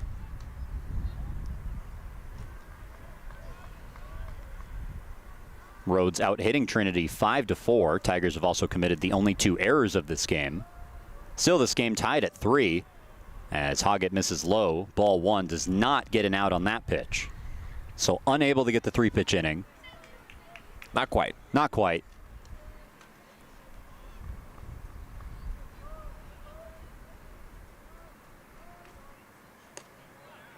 Finds a strike there, 1-1. That's a nice breaking ball. Late bite. Not much you can do with that. Hoggett, the 4th arm used by Trinity today. Nathanson and McGowan each throwing an inning. Mason throwing 2 innings. Angley, the runner on first base, who steps back safely there. That would be Mason's run if it came in to score. Hoggett trying to stop that from happening with 2 down.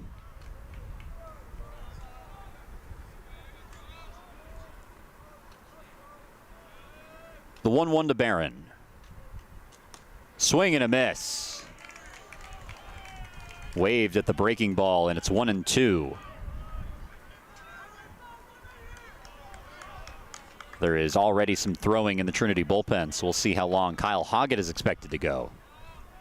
Trying to finish this inning here. The 1-2 is tapped foul on a hop. Anderson there just in case, but it is on the left side of the third base bag. Angley was off and running with the pitch. He has to go back. And a good idea there. 2 outs. Be aggressive. Worst case scenario, he gets thrown out at second, and the guy at the plate gets to come up again next inning. Angley with 9 stolen bases this year as a catcher, has been caught twice. Was trying to get in the double digits there on that last play.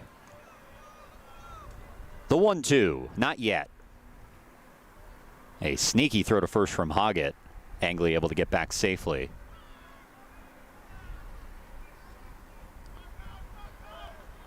Hoggett trying to work a scoreless 5th inning.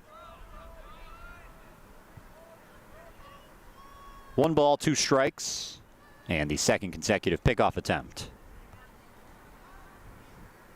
I think Angley was just still on the bag for that one.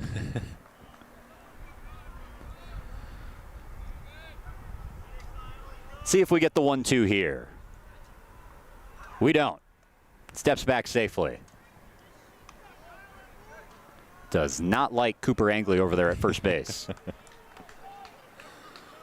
See, I always think, if someone picks off twice in a row as a base runner.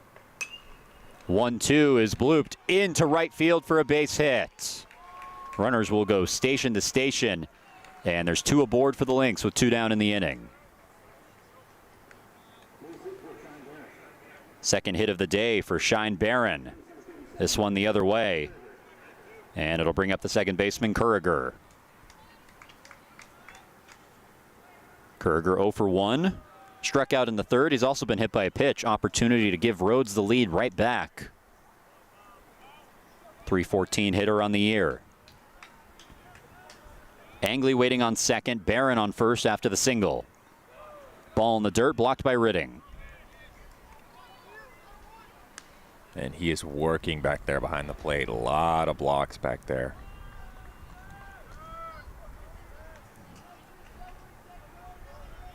Working with his 4th different pitcher of the night. It's got to be an interesting adjustment for a catcher. The 1-0. Misses, and it's 2-0. The good thing for Ridding is that all of the pitchers he's seen today have been similar archetypes, with McGowan being the one outlier. But the other 3 guys he's caught have been pretty similar as far as height and arm angle. So not too much of an adjustment for him. Hoggett behind. 2 balls, no strikes. They try and throw to second. Haynes coming in to try and apply the tag, but Angley back safely.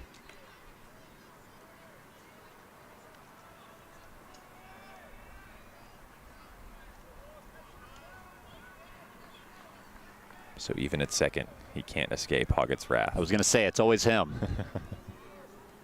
Kuriger ahead 2-0. Swing and a miss. They try it at first now. Not in time. Baker thought he got him. was Barron, who just got back safely. That was a really good idea and a really good throw. I'm surprised he was paying enough attention over there to not get thrown out. That happened in the blink of an eye. Still runners on first and second. Hoggett stepping off. And I believe they just called a pitch clock violation and access to strike. Umpire holding up a 2-2 count. Oh, I thought it was a ball. Pitch misses away. And it is a full count. They did call that strike. A 3-2 count, as Kuriger did not engage in time on the pitch before this last one. So all of a sudden, a 3-2 count with 2 down in the inning. 2 runners aboard for Rhodes. They try the back pick at second. Back safely is Angley again.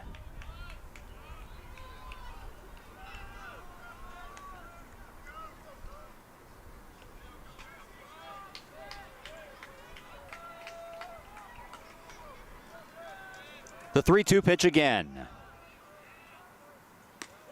Outside, ball 4, and that loads the bases.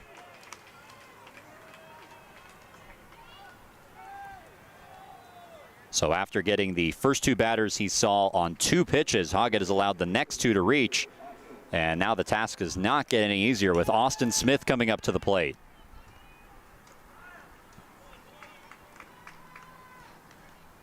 Smith 1 for 2 today, a single in the second. And again, coming up in a big spot. So maybe smart putting him in the 9th spot. So you have a guy like him coming up in big moments like this. First pitch outside. The sun now has completely left the field, almost, except for a little bit in right. Evan Kuhl still having to deal with that. It's behind the building, so there is no coming back from that. Not until the morning. Third time in this game, Rhodes has had the bases loaded. Strike called, 1-1. And for Smith, we've seen it all game, being very selective with the pitches he swings at, waiting until he gets exactly the pitch that he wants. Breaking ball misses, now it's 2-1. Just feel like all day Rhodes has been right there. They have 3 runs through almost 5 innings now, but it just could be so much more. Trying to make the dam break here. The 2-1. In the dirt, 3-1, and Hoggett in danger of walking in a run.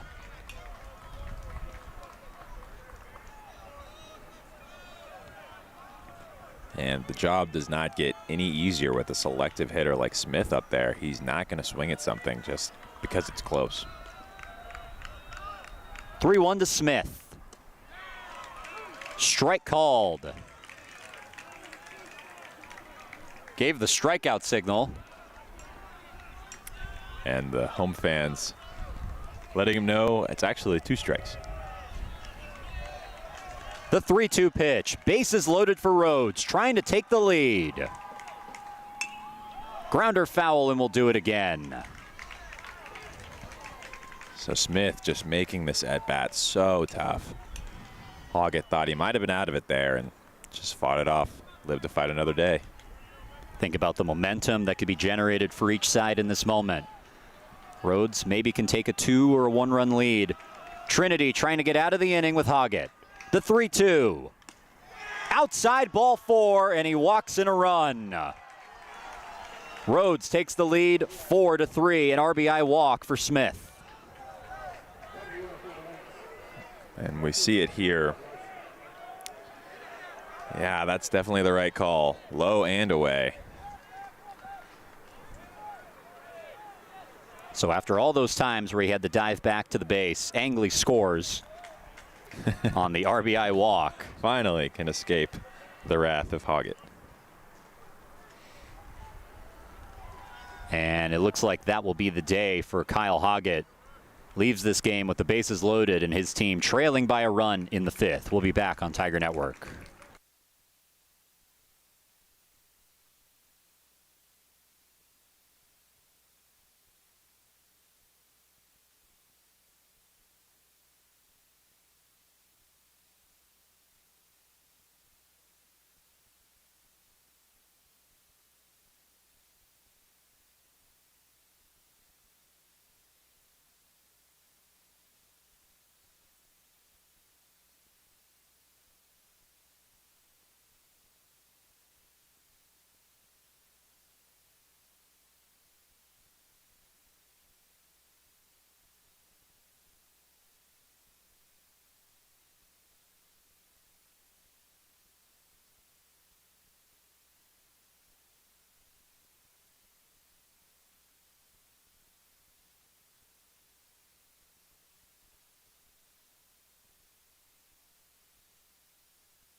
Welcome back to the campus of Trinity University. The new arm on the mound for the Tigers is Jack Boussard. Comes in with a 1-2 record, ERA at 3.63 through over 22 innings pitched, 19 strikeouts, 11 walks.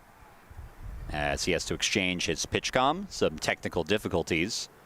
Boussard comes in with the bases loaded, 2 down in the inning. Rhodes with the 4-3 lead, as Boussard will have to deal with the top of this Lynx lineup. Yeah, coming in a very high pressure moment. Bases loaded with 2 outs. And the fat part of the lineup. This is going to be a big task. First pitch to Brad Larson.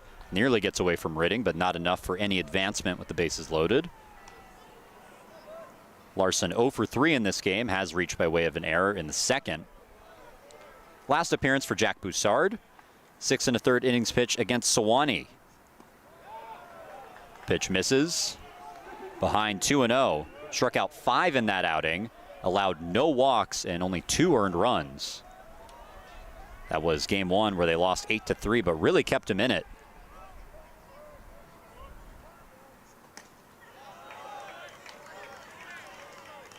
Finds the zone there. Strike called. 2-1.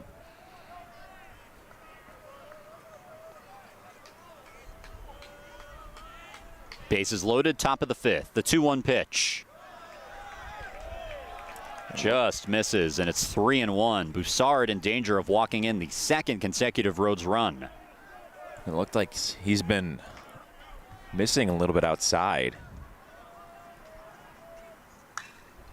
Lined into right field, and it's a base hit. 1 run is in. Here comes another one, and Rhodes extends the lead. And another following in Smith. All 3 score. A bases clearing double for Larson, and the Lynx have blown this game open.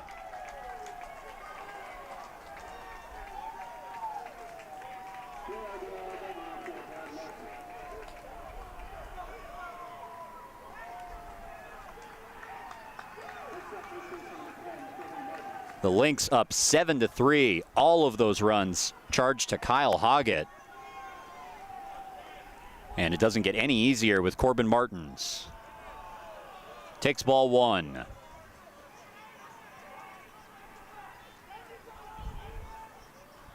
And you just felt that that was a moment that was bound to happen at some point.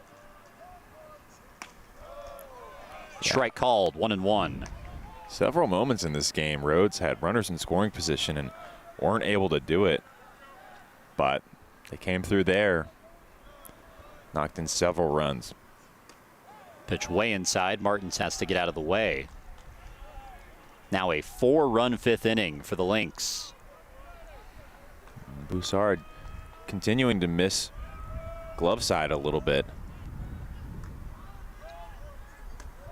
Pitch way high. Ridding has to jump and snare that one. Now 3-1. Score is 7-3 Rhodes. The bases clearing double from Brad Larson.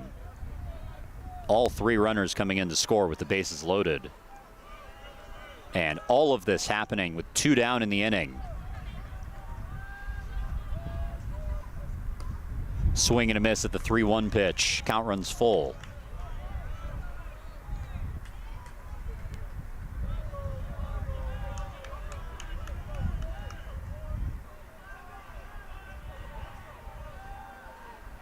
Three-two, 2 down. Fouled into the screen, and we'll do it again. That was the 3rd time the Lynx had the bases loaded in this game, and were really unable to capitalize in a big way in the other 2 times. This time they did.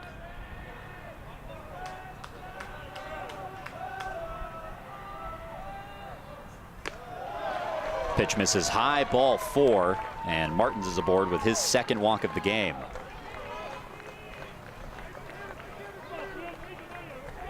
It'll bring up Ben Daniel, the 9th Lynx to bat in the inning.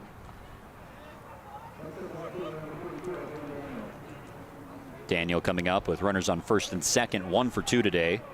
376 hitter on the year, OPS over 1,000. Base hit that came in the 1st. He's also been hit by a pitch. Way ahead of it and cleans it out over the batting cages and left. He got a piece of that one. Sigh of relief that that one went foul.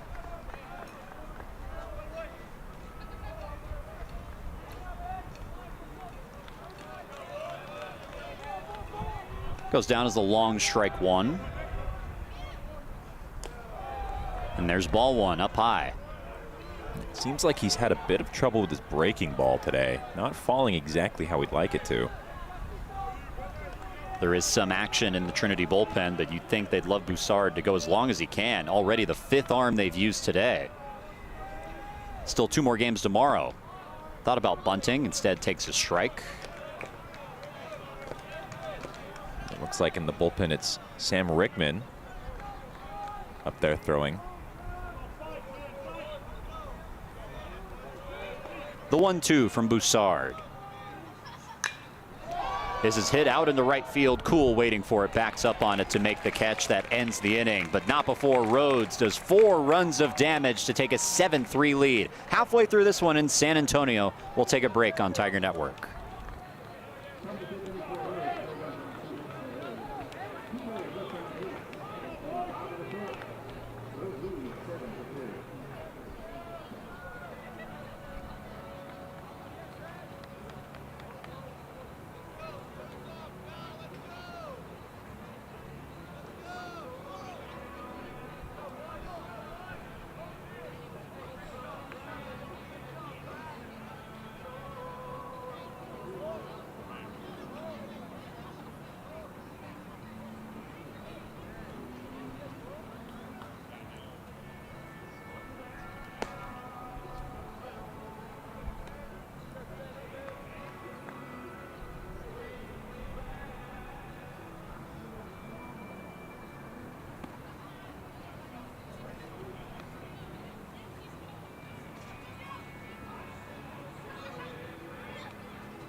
Welcome back to San Antonio, Texas. New arm on the mound for Rhodes. It's Jackson Stanyard, comes in with a 1-0 record, 4.44 ERA, and over 26 innings pitched. The strikeout to walk ratio, though, 31 strikeouts, only 7 walks.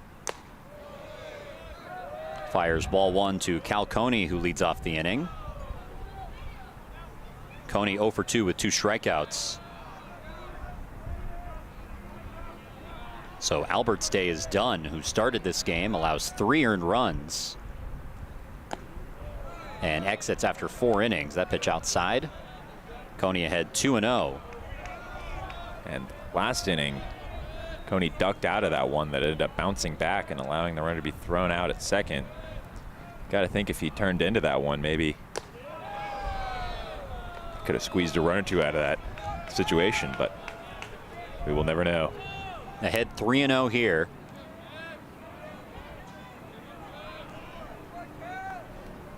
Pitch from Stanyard. Finds his own strike called.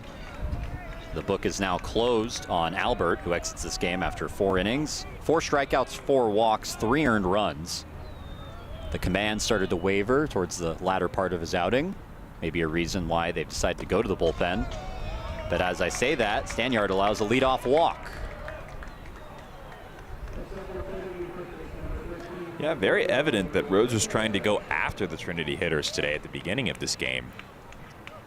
Didn't really miss the strike zone much in the first inning, but as the game continued onward, for both teams, they've seemed to have trouble throwing strikes.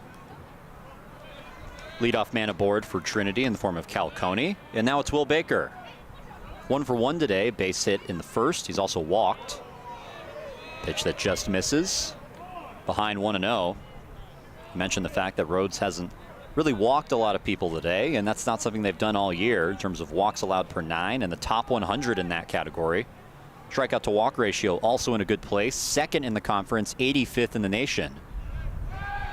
Coney has to dive back safely on the pickoff attempt. Talking to Rhodes head coach Rob Schreier, said that was a big emphasis, said that in the past this is a program that's had a lot of arm talent, just felt that they were missing the zone too much, and that was a big priority. They wanted to throw strikes this year, and they've done that so far. A little bit closer this time at first, but Coney still gets a hand in safely. Rob Schreier, in his first year as the Rhodes head coach, was with the program for 22 years, graduated in 2004 as a player, and stuck around as an assistant.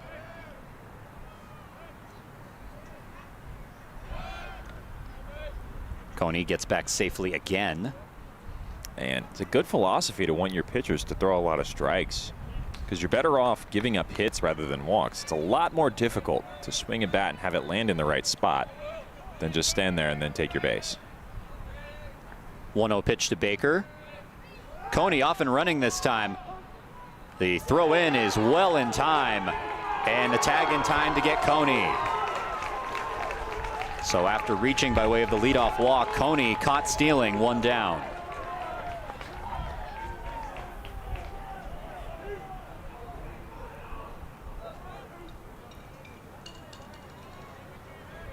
So Will Baker still in the batter's box as you see the throw again.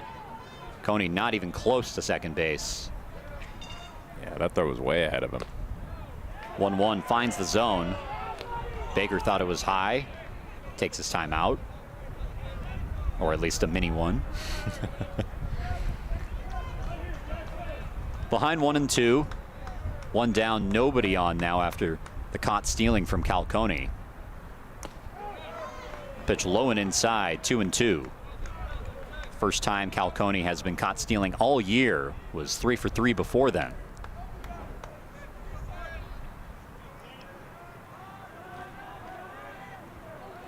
And he's pretty quick on the base path, so it makes you wonder if maybe he didn't get the best jump.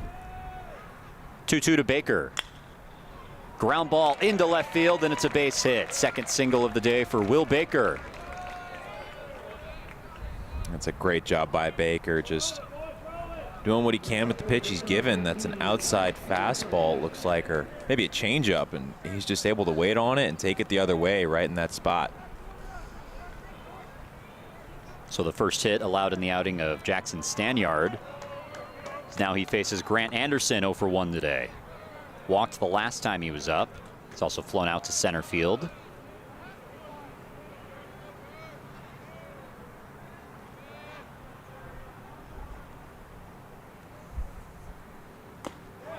Take strike 1.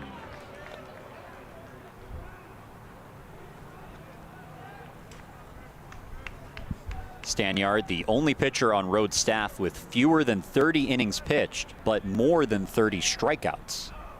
So a very high strikeout guy coming out of the bullpen. Fire strike 2. Yeah, pretty nasty stuff. Looks like he has both a slider and a pretty good changeup working for him. So Trinity hitters going to have their work cut out for them if they're going to try and come back in this one. Ahead 0-2 on Anderson. Ground ball could be 2. Throw to second in time for 1. On to first, the stretch, and the double play. 4-6-3 on the twin killing, and it works out to be a 1-2-3 inning for Stanyard. That ends the 5th and takes us to the 6th on Tiger Network. Rhodes with the 4-run lead in Game 1.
Welcome back to San Antonio, Texas. Sun is almost completely set here.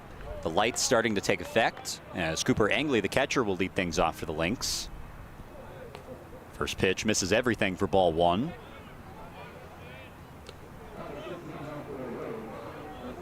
Angley led off the last inning. See the replay of this pitch. Misses behind him, it looked like. All count the same, ball one. Finds the zone there for strike one.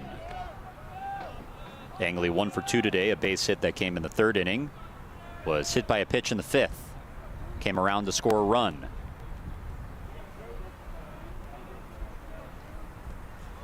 Squares up to bunt, pulls it back, ball two. And it looks like Boussard is still having trouble missing glove side. He's missed several times there last inning and doing it again here. Swing and a miss. Evens the count at 2-2. Rhodes scored 4 runs in the top of the fifth inning the last time they were swinging the bat. One of those charged to Andrew Mason, who actually started that inning. Gave up a leadoff hit by pitch. Pitch gets away. Brings the count full with nobody out and nobody on. And the remaining 3 runs charged to Kyle Hoggett. All of those scoring on the bases clearing double from Larson that Boussard gave up. Boussard now starts this inning in a 3-2 count. Misses upstairs, ball 4, and a leadoff walk handed out. So sort of uncharacteristic for Boussard. He's had a little bit of command issues today, something we haven't seen from him much in the past. Now it's Kruger, the shortstop, coming up. Runner on first. And it looks like he'll face a different pitcher. The 6th arm of the game for Trinity about to enter the game in the 6th inning. And we'll step away while the pitching change occurs.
Welcome back to the campus of Trinity University. New arm on the mound for the Tigers is Joey Hagan. ERA a little bit above 7 with a 1-0 record. Fires ball 1. Kruger in the batter's box right now. shortstop in today's game. 1 for 2 today. That one, a home run in the second inning, a solo shot. Cleared the cutout in left field. Hagen fires a strike, evens the count at 1-1. Jack Boussard exits this game after throwing a third of an inning, walking 2, striking out no one, and is still responsible for the runner on first should he come around to score. Ball in the dirt. Angley thought about going to second, but thinks better of it. Now 2-1.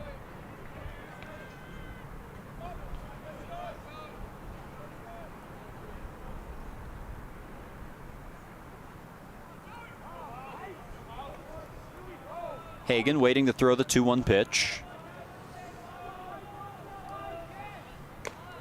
High and inside, 3-1. Tigers pitching in danger of walking back-to-back batters.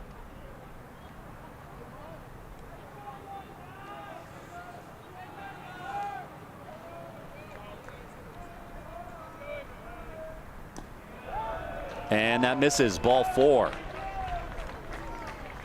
So 2 links aboard with nobody out on back-to-back walks by 2 different pitchers. And the Tigers today having a little bit of trouble with accuracy on the bump. And it brings up the third baseman, Brandon Trishelle. Hitless in today's game, 0 for 3, struck out in the second. He's flown out the last 2 times he's been up, still over a 250 hitter. Squares up to bunt, but pulls it back for a strike. Will Baker playing in on the infield grass. Charging in, ready for the bunt. 2 on, nobody out. Obvious bunt situation. Not squaring up this time, lines it the other way, foul into the screen. And now the bunt out of the equation with 2 strikes, you would assume. You would assume. Not always. Not always. Be very brave. Be very. It's been done, but not crashing, I assume, anymore. Pitch misses, ball 1. Yeah, there are some coaches that when you get to 2 strikes and you haven't laid down your bunt, they make you bunt again. Because then if you can't execute, then, you're out. Breaking ball misses. 2 balls, 2 strikes. I don't know why you do that, though. Like, what is that? That just gets you out. I don't understand how that's productive. It teaches the hitter to make sure that they get their bunt down when they're supposed to. I feel like there are effective ways to do that that don't hurt your chances of winning, though. Just personally. Yeah, some coaches are more concerned with teaching their players than winning every game. Yeah, I guess. Third straight pitch misses out of the hand of Hagen. Now down 3-2. Was ahead 0-2. Now the count runs full.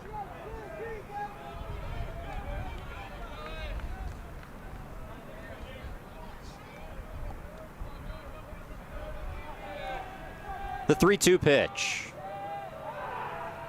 And not yet. Throws off the backside. Still runners on first and second for Rhodes. Nobody out in the inning. Hagen has walked the only batter he's faced. In the 6th inning here, Trinity trying to cobble this together while leaving enough arms for the 2 games tomorrow. Fouled onto the roof. We'll see how much this has. 1, 2, 3, and it hit the thing. I don't know what those are called. I think we can go with the thing. It's a thing. Obstruction. Kind of like the thing. 3-2 pitch again. Trishelle waiting for it. Ground ball could be 2. Ramsey to Haynes at second. Throw to first is in time. And it's a double play. 6-4-3 on the twin killing.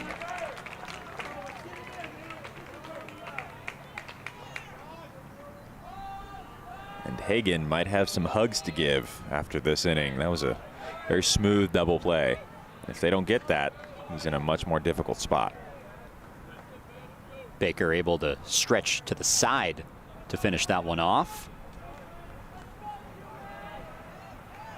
2 outs for the price of 1 pitch there, and now it's Shine Barron with 2 hits today. 2 for 3. Pitch way over his head, and the backstop works again.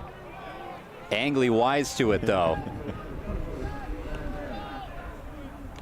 Rhodes has already seen the benefits of the backstop if you're a catcher, and the catcher Angley on third, knowing that's how we threw a guy out earlier.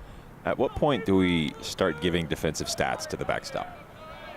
I don't know. It adds character, though. There's been talks about getting rid of it from what I've heard, but I like it. It's a unique aspect of this ballpark. Nicely blocked by Ritting. Brings the count to 2-0. 2 down, runner on third. And one thing that we've seen from Ritting this whole game, even balls that he blocked and maybe got away from him a little bit, he's very calm when he blocks the ball. He doesn't scramble for it and panic like it's some big moment. He assesses the situation and makes his next move very carefully. Swing and a miss at the 2-0 pitch. Strike one. And that's something you want to see out of your catcher, because your catcher is like the quarterback of the defense. He's supposed to kind of run the defense. And so when you see him not panicking in a situation like that, it's always nice to see as a pitcher and as a defensive team as a whole. Check swing, foul. Barron looked like he did not want to go around at that pitch up and in. Instead, it's strike two. 2 balls, 2 strikes, 2 down in the inning. Angley, the runner on third. In the dirt, and now it's a full count.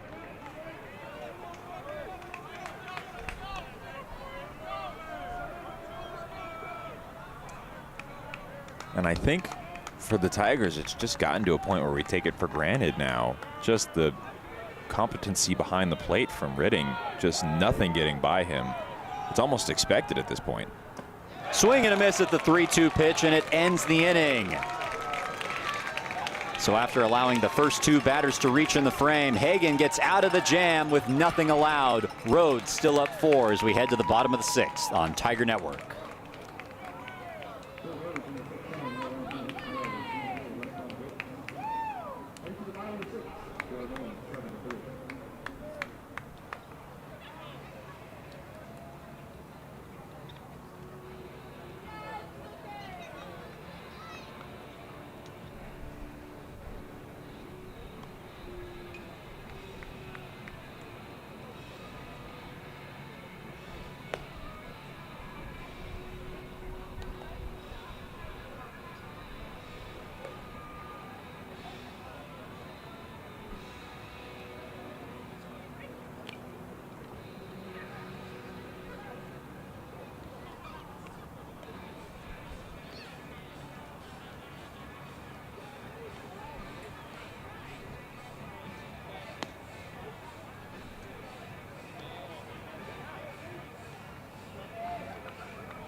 Welcome back to the campus of Trinity University. Sawyer Haynes set to lead off this inning.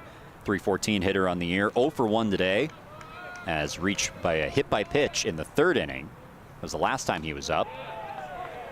Both of those against Albert, who pitched the first 4 innings of this game, and now he faces Stanyard. And Stanyard, it's going to be a tall task for the hitters for Trinity. Very similar arm slots with all of his pitches. They all come out at pretty much the exact same angle, and all 3 of them have been working pretty well for him today. Jackson Stanyard, definitely one of the Lynx' most trusted arms. allowed 7 runs in 1 appearance against Grinnell, but in his other 10 appearances has allowed 6 total earned runs. Haynes checks his swing, did not go around according to the first base umpire. Count at 1-2. So really just 1 appearance where he got blown up out of his 11 before this, and the other 10 he's been incredibly consistent. 1-2 pitch. Just misses. Not sure where. Yeah, don't ask us where. It's not our job description. We just call balls and strikes. 2 balls, 2 strikes. Nobody on, nobody out. Just tapped foul off the end of the bat. Haynes stays alive.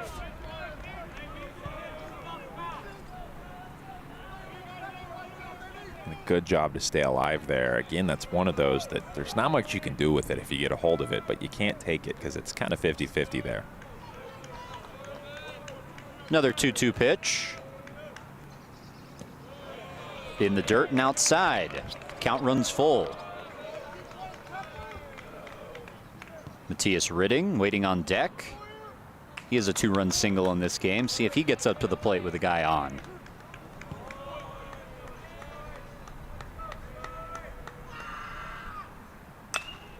Haynes rips one out to left field. Daniel going back towards the warning track where he makes the catch for out number 1. And he got a good piece of it. I'm sure off the bat there were some heads turned, a little bit nervous, but I think he just got a bit too under it. Brings up Matthias Ridding, 385 hitter on the year, 1 for 2 today. Mentioned it earlier, the 2-run single coming in the 3rd inning. That was to tie the game at that point, but since then Rhodes has scored 4 unanswered runs. They remain unanswered to this point. Ridding takes ball 1.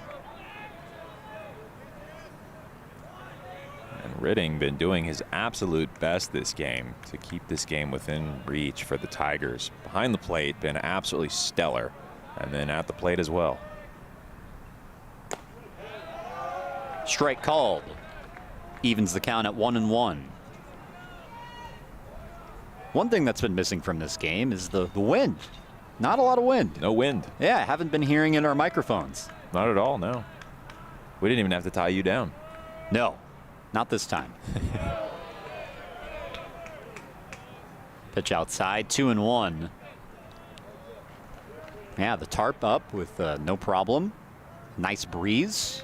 It's been a nice night out here. Bit of a warm day, but that usually makes for like a pleasant evening on the roof, I would say. It's good weather, good baseball weather. This is the first time in I think 2 years I can ever remember not having wind. Ridding takes a strike, 2 balls, 2 strikes now. Don't jinx us. We still have a full doubleheader tomorrow. It feels like it does get windier as the sun goes down, so that could be an issue. I feel like you're trying to jinx us now. I'm not trying to do anything.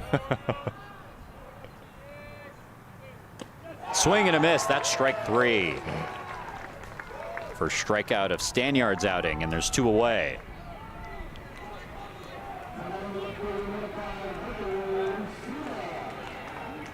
.90 miles per hour right down the middle. Straight challenge pitch. And it brings up Michael Lustina. 0 for 1, grounded into a double play the last time he was up. He's also reached by way of a walk. Takes the ball low. Lustina working through a bit of a position change, as we've highlighted in the past. His only other start in left field came last weekend, at least at home. Been doing it plenty on the road. Pitch misses low and away again, 2-0. So Lustina, not a lot of experience playing out in left field in this ballpark. Only 2 games doing that.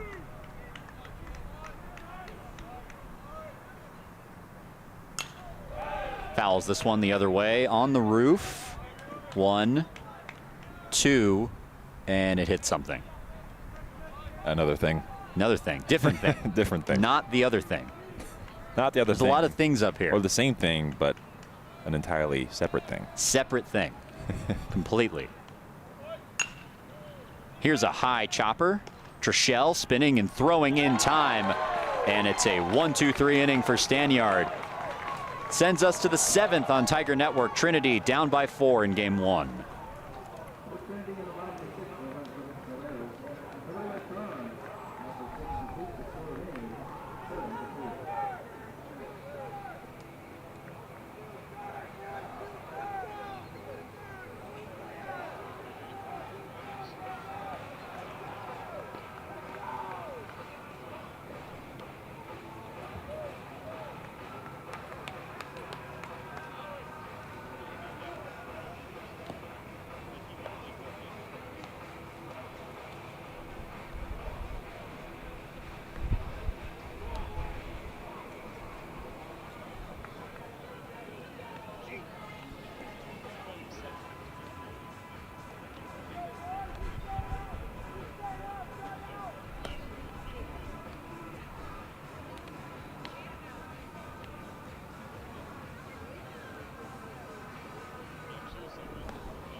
Welcome back to the campus of Trinity University. Joey Hagan back on the mound as he misses with his first pitch to Kuriger.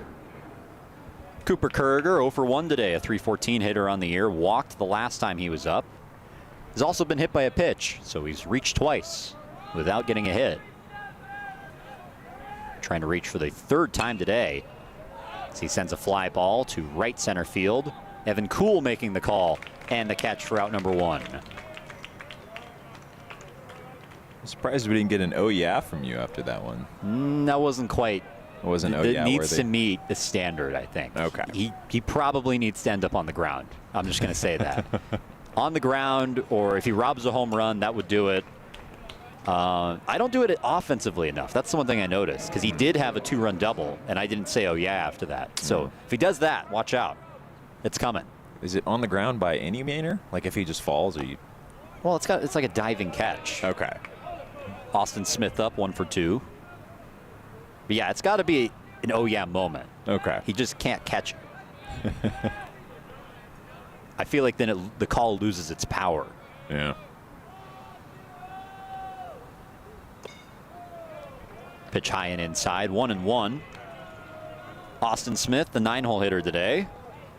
Base hit in the 2nd inning. Walked the last time he was up. It was a walk that walked in a run with the bases loaded, so an RBI to his name there.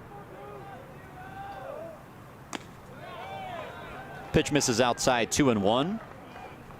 Smith, a dual sport athlete, plays wide receiver for Rhodes football. Was their leading receiver this year. Wow. We have a couple of those. Evan Kuhl, also a dual sport athlete. Smith takes a strike. So Kuhl and Smith have played on the same field a couple of times now. Rhodes played Trinity this year. Evan Kuhl is a defensive back. He is. So yeah.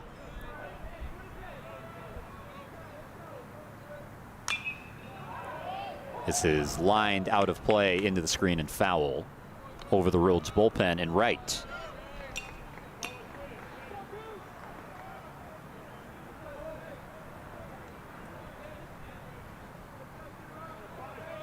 One down, nobody on. 2-2 pitch from Hagan. Hit high and looks like it's drifting out of play into the Rhodes bullpen. where it harmlessly lands. So here's the question. If Smith flies out to cool, is it an interception? I think it is. Can you imagine a trick play scenario where he's throwing for whatever reason? I'm sure they've got trick plays in the bag. Interception out to right field in this particular at-bat. I think you could call that. This is lined out to right, but not towards cool. Instead, it's in the gap. Thinking about turning two, but won't be able to do that. Woodward gets it in quickly. Smith held to his second single of the day. We'll call that a first down. Yeah, no interception call. I'm very sorry. I can tell you were excited about that. It was just something that came into my head. It's a long series. Flips the lineup over. Larson now up. Doubled the last time he was up, and that doubled the main difference in this game. 1 for 4 overall, but drove in 3 runs on the one hit. Takes ball 1.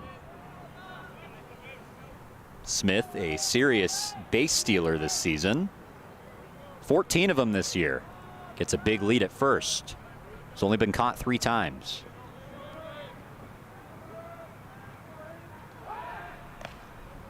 Check on him. Gets back safely. So this one I feel like is justified. Yeah. Because if you have a guy that is in double digits and stolen bases, I think you got to keep an eye on him. See, I think they're all justified. That's where we disagree. Also gets a big lead here. Inside out swing, foul ball. No play for Anderson, who gave it a look.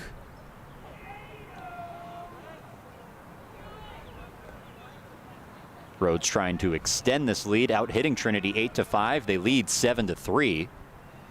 But as we often say here at this ballpark, all insurance runs matter. Weird things happen here. Something in the air. There's always something in the air. You just got to outrun it, I feel like.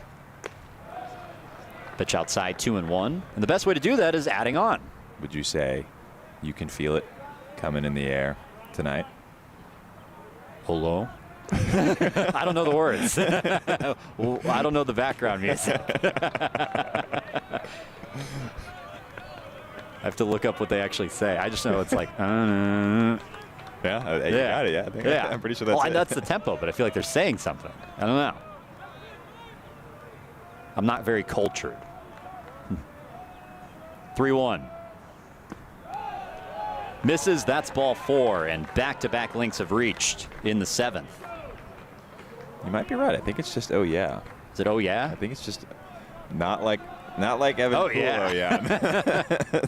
Oh yeah. Dave Smith coming out, and that'll be the day for Joey Hagan, the 7th Trinity pitcher about to enter this game when we come back on Tiger Network. Rhodes with the 7-3 lead.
Welcome back to San Antonio, Texas. New arm on the mound is Noah Flanagan, who fires strike one.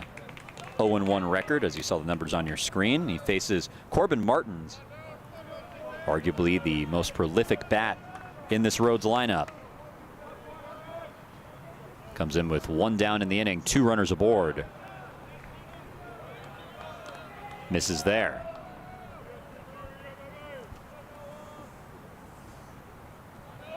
Noah Flanagan, his last appearance came April 3rd at Barrie. Through an inning, walked 2. As he throws off the backside to no avail. No strikeouts and no earned runs. That's the important part of any line. Getting his first appearance since then, his 6th appearance overall of the year. ERA just under 5.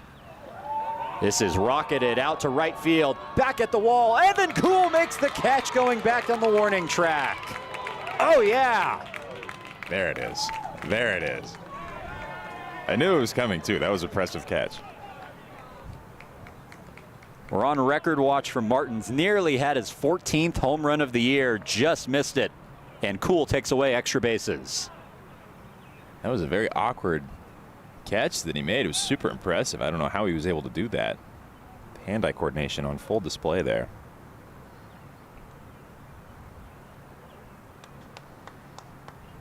As we've got some kind of delay. Discussion happening. We'll see the catch again. Looked like he almost misread how far it was going to go back. Just had to jump. And almost hope it went in his glove. And that's exactly what happened. Off the bat, I thought we might have a record holder on our hands, but not quite. And it looks like what actually happened with that discussion is Trinity threw back to second because they were wondering if the runner tagged early. Umpires discussed, and he did not, as that's Smith advancing to third on the tag play.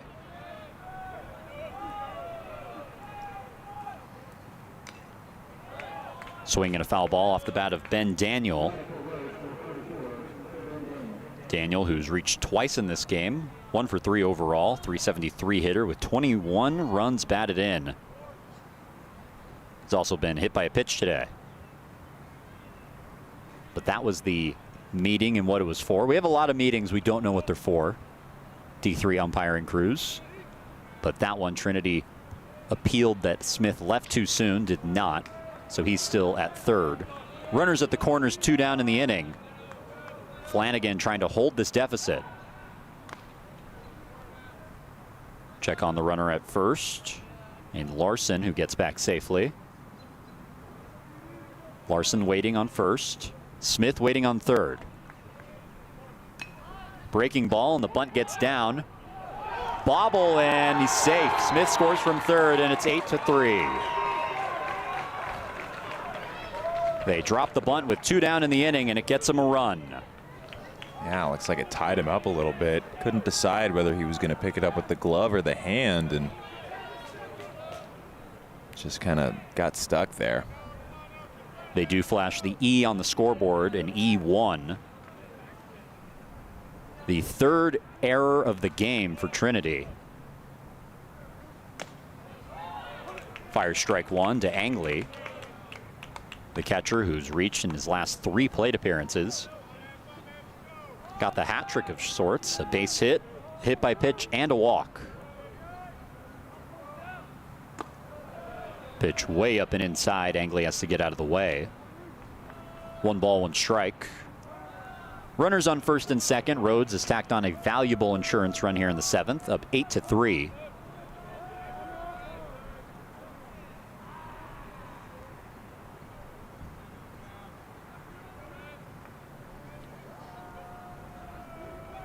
Now the real question is, will we ever know what that means? No, not a chance. Ground ball. Anderson will just step on the bag and take the force play there to end the inning, but not before Rhodes scores a run in the 7th. It's 8-3 Lynx in game 1.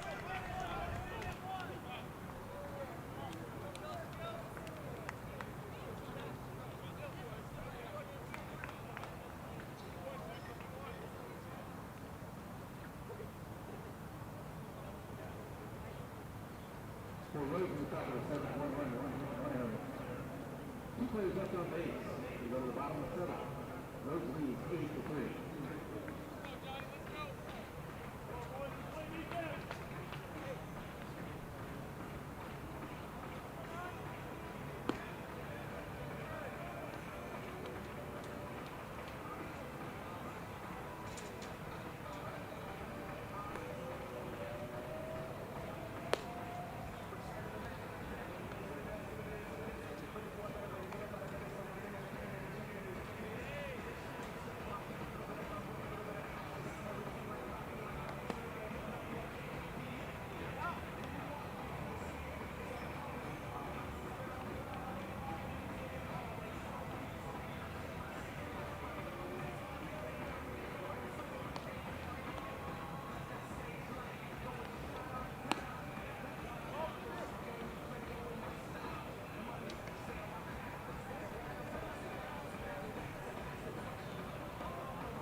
Bottom set leading off for the Tigers.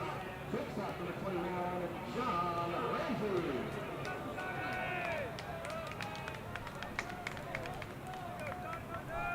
Hope you had a good stretch. Bottom of the 7th inning. Rhodes with the 8-3 lead in game 1, and John Ramsey leading things off for Trinity. Facing Stanyard, who remains out there for the Lynx. Ramsey takes a ball inside, 1-0. 1 for 2 today. Double in the second, only his 3rd plate appearance in the 7th inning.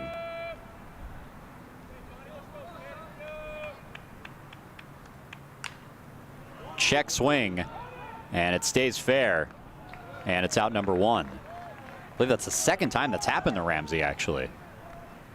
Yeah, he's kind of gotten tied up a couple times with the check swings. So the leadoff man down quickly, and it brings up Evan Kuhl. Kuhl 1 for 2 today, his average down to a measly 438 through his limited action.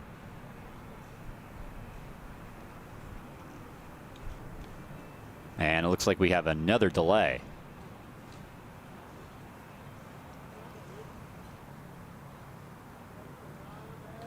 Home plate umpire seems ready to go now. Evan Kuhl stepping in. Base hit in the 2nd inning. His 1 hit of the day. Also had that great catch out in right field the last inning. This ball spiked. Goes down as ball 1 all the same. Tigers trying to get something going offensively. Obviously the highlight is the fact that they've used 7 pitchers in 7 innings. Trying to find something out of the bullpen, but this offense trying to find something as well. Haven't scored a run since the 3rd inning. This one in on the hands, grounded to short. Kruger makes the throw over, and it's in time. Kuhl very fast, but not able to beat that one out. And part of the reason why Stanyard has had such success against this lineup so far, his throwing motion makes the ball very lively. The ball, when it comes out of his hand, it's coming out pretty hot. It's at about 91 to 89 miles an hour, but not just that, the ball is jumping out of his hand and seeming to move a lot, and that typically means high spin rate. Brings up Caleb Woodward. Strike called. And when you have a high spin rate, that typically leads to the ball kind of jumping around and being harder to track. So it's leading to these weak contact sort of bloop hits that lead to groundouts. Woodward will try and figure that out. Pitch misses low and inside, 1-1. No hits today for Caleb Woodward, but did walk the last time he was up in the 4th. Tigers trying to avoid their 4th consecutive 1-2-3 inning. Pitch upstairs, 2-1. They've actually had a base runner reach in 2 of those innings, but were caught stealing, I believe, in both scenarios.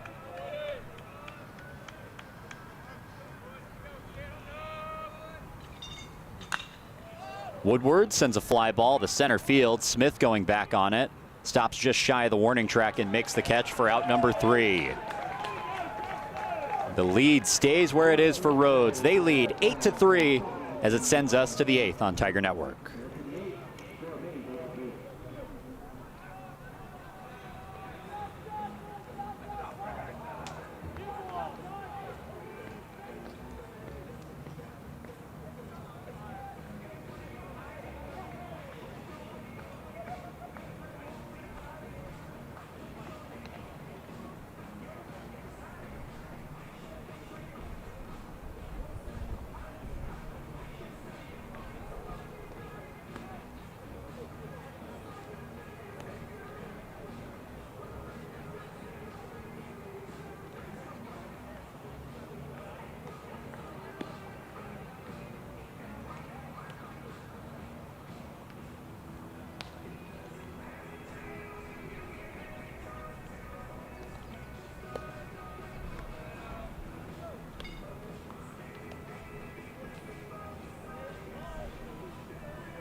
Welcome back. Top of the 8th inning on the campus of Trinity University.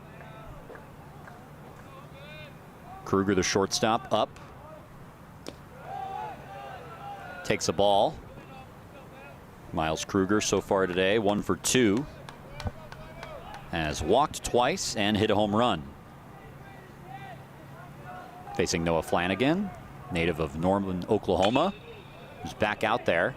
Kruger ahead of that one and grounds it foul down the third base line.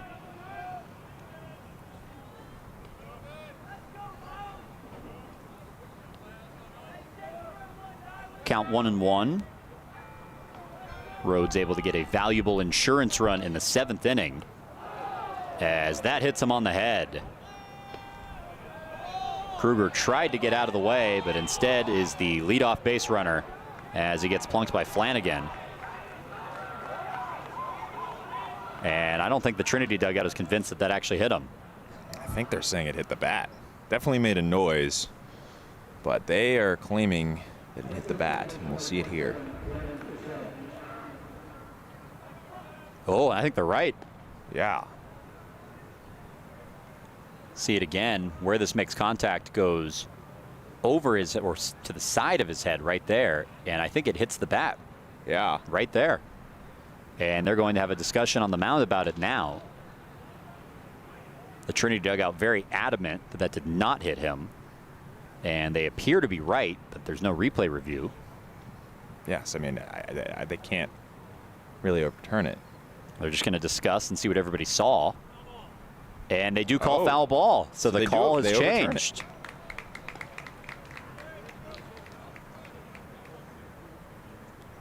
So they came together, got everybody's perspective, all three of them, the three-man crew today, and they determined to hit the bat, and it looks like rightly so.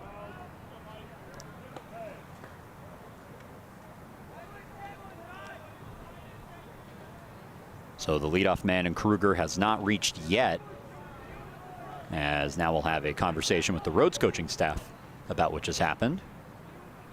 Yeah, they seem to be not thrilled about the call as well. understand it a little bit from their perspective, saying you didn't look at a replay. How did you just change it like that? But it does seem to be an accurate overturnal. Yeah, maybe one of the base umpires saw it. That's what it seems like. You'd assume the third base umpire had a pretty good look at that. Count now 1-1 after the foul ball. Same spot. Didn't hit anything this time, though. Almost actually got him there. Flanagan said, hey, the last one got me a strike. Hitting bats. He's taking it literally. Aiming for bats. That's all we're doing. Behind 2-1. Breaking ball misses high, 3-1, and Kruger might just end up on first base anyways. They call that a strike? They've added a strike. Entirely possible it was a 1-2 count coming into it. Either way, it's a fly ball. Out to left, Lustina under it. Can of corn for out number 1. A lot of work for that fly ball. So 1 down in the inning. The leadoff man retired after the call of hit by pitch gets overturned after the conversation between all 3 umpires. Brings up Brandon Trishelle, 0 for 4 today. Last time he was up, he grounded into a double play. Also 2 flyouts and a strikeout to his name tonight. Here's a chopper. 2 hops to Ramsey. Strong throw in time for out number 2.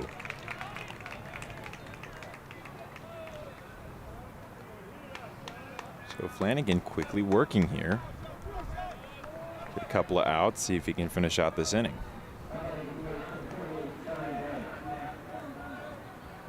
Brings up Shine Barron, the designated hitter today. 2-hit day for him. RBI to his name as well. This pitch gets away from Ridding, but nobody on.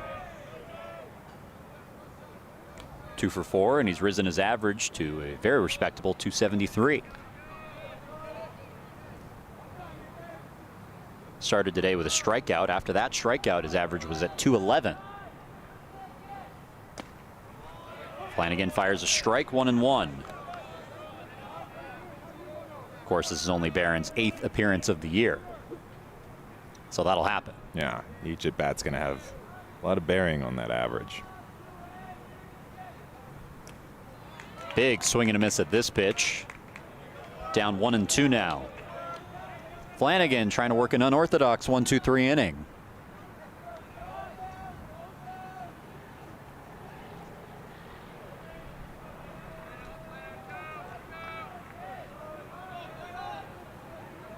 The 1-2. Breaking ball just misses. So we have an actual true number for when batting averages can count. But what do you think is like the amount of at-bats before it starts actually having a bearing on success at the plate? 2-2, fouled out of play. Just shy of the roof. No, it got there. We'll give that a hop. I think it's 1. Hits the front paneling, skips onto the roof, and then hops over. It was a quick entrance and a quick exit. 2-2 with 2 down in the dirt. So you're asking how many at-bats before the average matters? Well, like in your opinion, because we have an actual number Yeah. for when it counts for records and stuff like that. But I don't know. I feel like it's very different here. because I feel like only 4 at-bats if you're, 1 for 4. Yeah, that's not obviously fair. that's not a fair judgment of how you've done. But it's different in the majors versus here, because here you only play 40 regular season games. So I feel like 10 games through, you're through a quarter of the year. So how many at-bats are you getting in that 10-game span? And it's probably somewhere less than that, I would imagine. I would say that's the most I'd be willing to say. Mm-hmm. Like at that point, it absolutely matters. Here's strike 3. Flanagan fired up as he works a 1-2-3 inning. Strikes out the last batter he sees and sends us to the bottom of the inning. Trinity down 5.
Welcome back to San Antonio, Texas. Bottom of the 8th inning. Tigers down to their final 6 outs as Calcone will lead things off.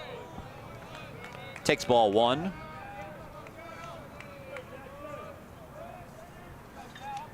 Coney so far in this game has struck out twice and walked. 0 for 2 overall in his 4th plate appearance. Pitch high and inside, and he's ahead 2-0. After Coney reached on his last walk, was caught stealing. Trying to get on board here. Big cut and a miss. 2-1. Challenge fastball on the inside part of the plate. Just couldn't catch up to it. Combination of Albert and Stanyard have worked 4 consecutive 1-2-3 innings. Pitch outside 3-1. Of course, as I mentioned earlier, the Tigers have reached in 2 of those innings, but just been caught on the base paths. Coney trying to reach here. The 3-1. High and inside, ball 4, and it's his 2nd walk of the night.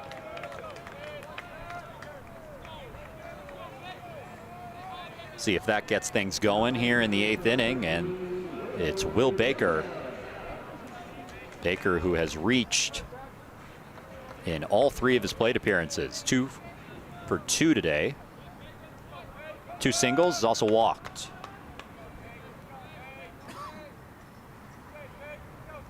Works with Coney on first.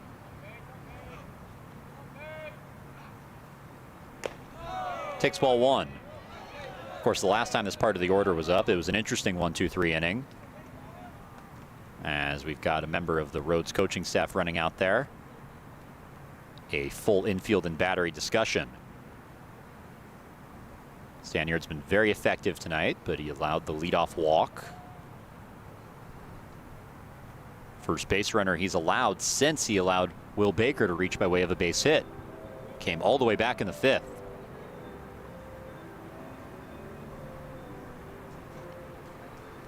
Rhodes up 5. Have to feel good about where they're at in game 1. One of their best arms on the mound. The Lynx trailing Trinity by a game in the SAA standings would obviously make that game up with a win today, and we would be tied going into the doubleheader tomorrow. That would certainly make things very interesting for the doubleheader tomorrow. Winner of this series in all likelihood will be crowned the SAA regular season champion. Baker takes a strike. Didn't necessarily agree with it.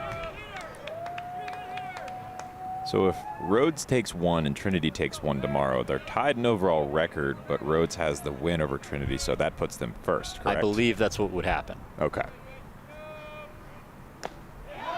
Baker thought about it, but takes a strike, down 1-2. But as Rhodes found out last year, the SCAA regular season championship doesn't mean a whole lot. They were, I believe, the 3rd seed in that tournament last year, ended up winning the conference because of a rain delay. They were in the winner's bracket position. Tournament got halted, was not made up, and they were crowned the SAA champions and given the automatic spot. Of course, it didn't really have a bearing on some of the teams in front of them. SAA was a multiple bid conference last year, so other teams like Millsaps still managed to make the tournament. But Rhodes able to get in. This pickoff attempt a little bit closer. Coney getting back safely.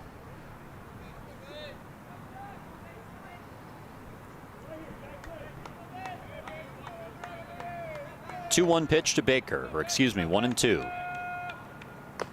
Big swing and a miss, and it's strike 3.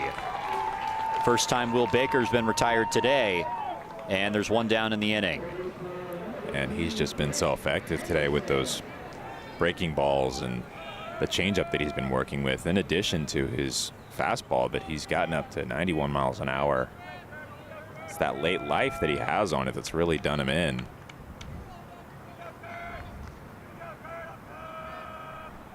Brings up Grant Anderson. Takes a strike. Anderson 0 for 2 today. He's reached by way of a walk. That came in the 3rd inning. Tigers trying to find some life here. Down to their final 5 outs of the game, down 5. Coney able to dive back safely. Maybe a good thing that Martins didn't keep the tag on. Looked like he may have fell off the base. It looked like Coney had some words for the umpire saying something about pushing him off the bag or something. He was frustrated. Takes his lead. Foul ball into the screen off the bat of Anderson. Down 0-2.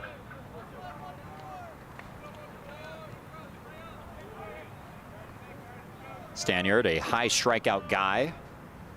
Over 30 strikeouts coming into this game. Only 2 of them so far through the innings he's pitched. See if he gets one here, ahead 0-2.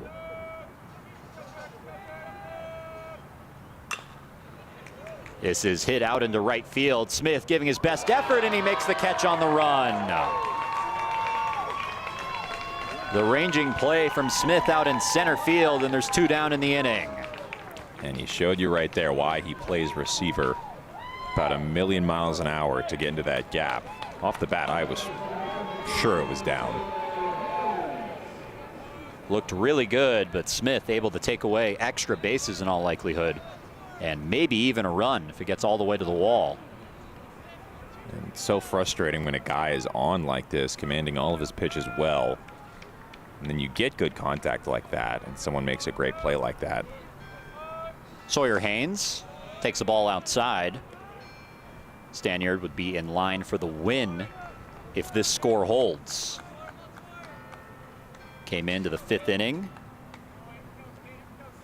David Albert not quite going what he needed to do. Breaking ball misses outside, 2-0. Pitched the first 4 innings of this game, allowed all 3 runs that are on the board for Trinity. Gave way to Stanyard, who's done a really nice job in relief. Continuing that here in the 8th inning. Coney dives back safely.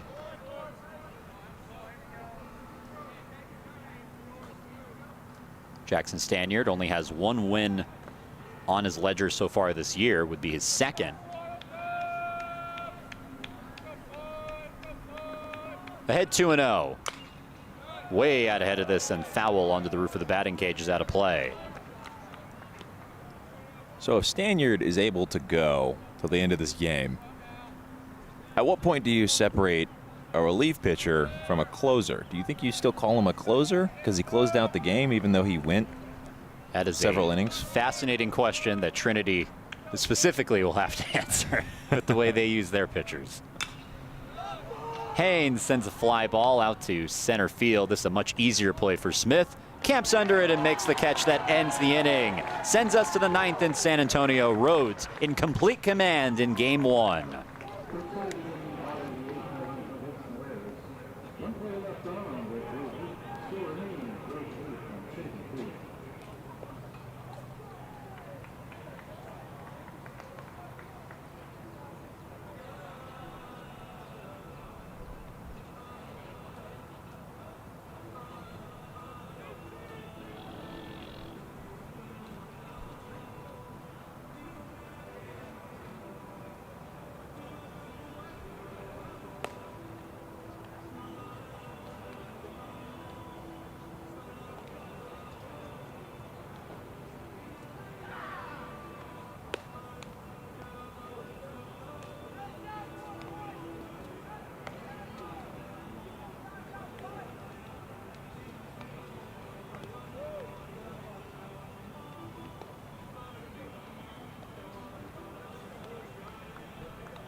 outfield, Rhodes, 47, Cooper, Kroger.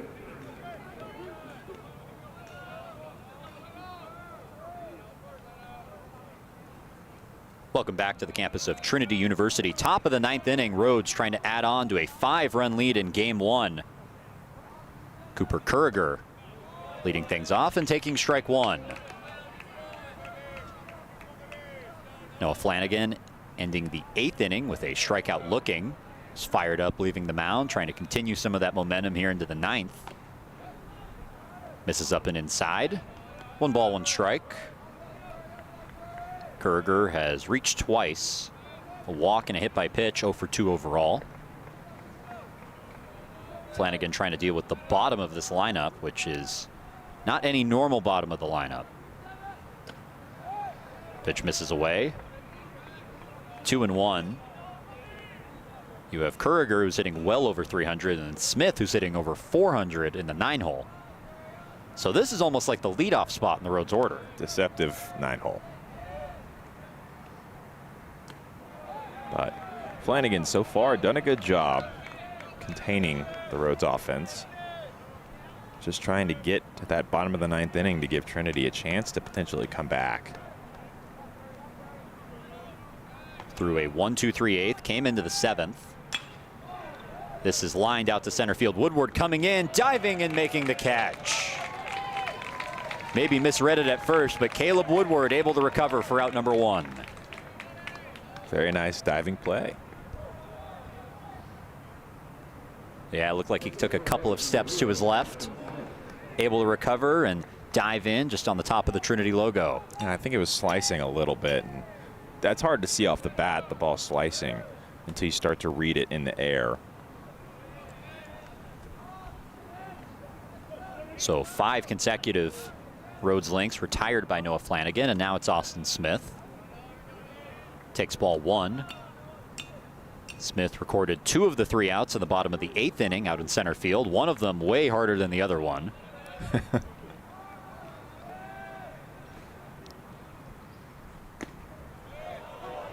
Strike called. 1-1.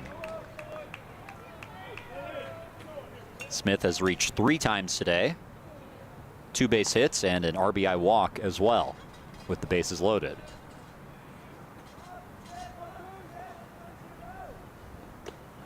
Pitch way up and in. If only every 9-hole could do that good. Well, it's an interesting balance because you want to set up the top of your lineup in a really good spot, but at the same time, you want Austin Smith coming up to the plate a lot, and he's coming up to the plate fewer times than anybody hitting in the 9-hole. Takes a ball low. He's ahead 3-1. So it's an interesting discussion, but the Rhodes offense definitely deep enough to be able to pull something like that off. It makes you wonder why batting in the 9-hole, potentially maybe just giving him a day of rest, you know. Sometimes it's nice to put a big contributor lower in the lineup to give him a day. Ball low and away, and it's ball 4. First walk handed out by Noah Flanagan. Breaks up a stretch of 5 in a row that he's retired.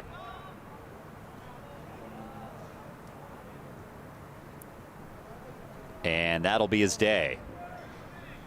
Walk Smith in the 9th inning with 1 down, and the 8th pitcher of the day for Trinity will come into this game next.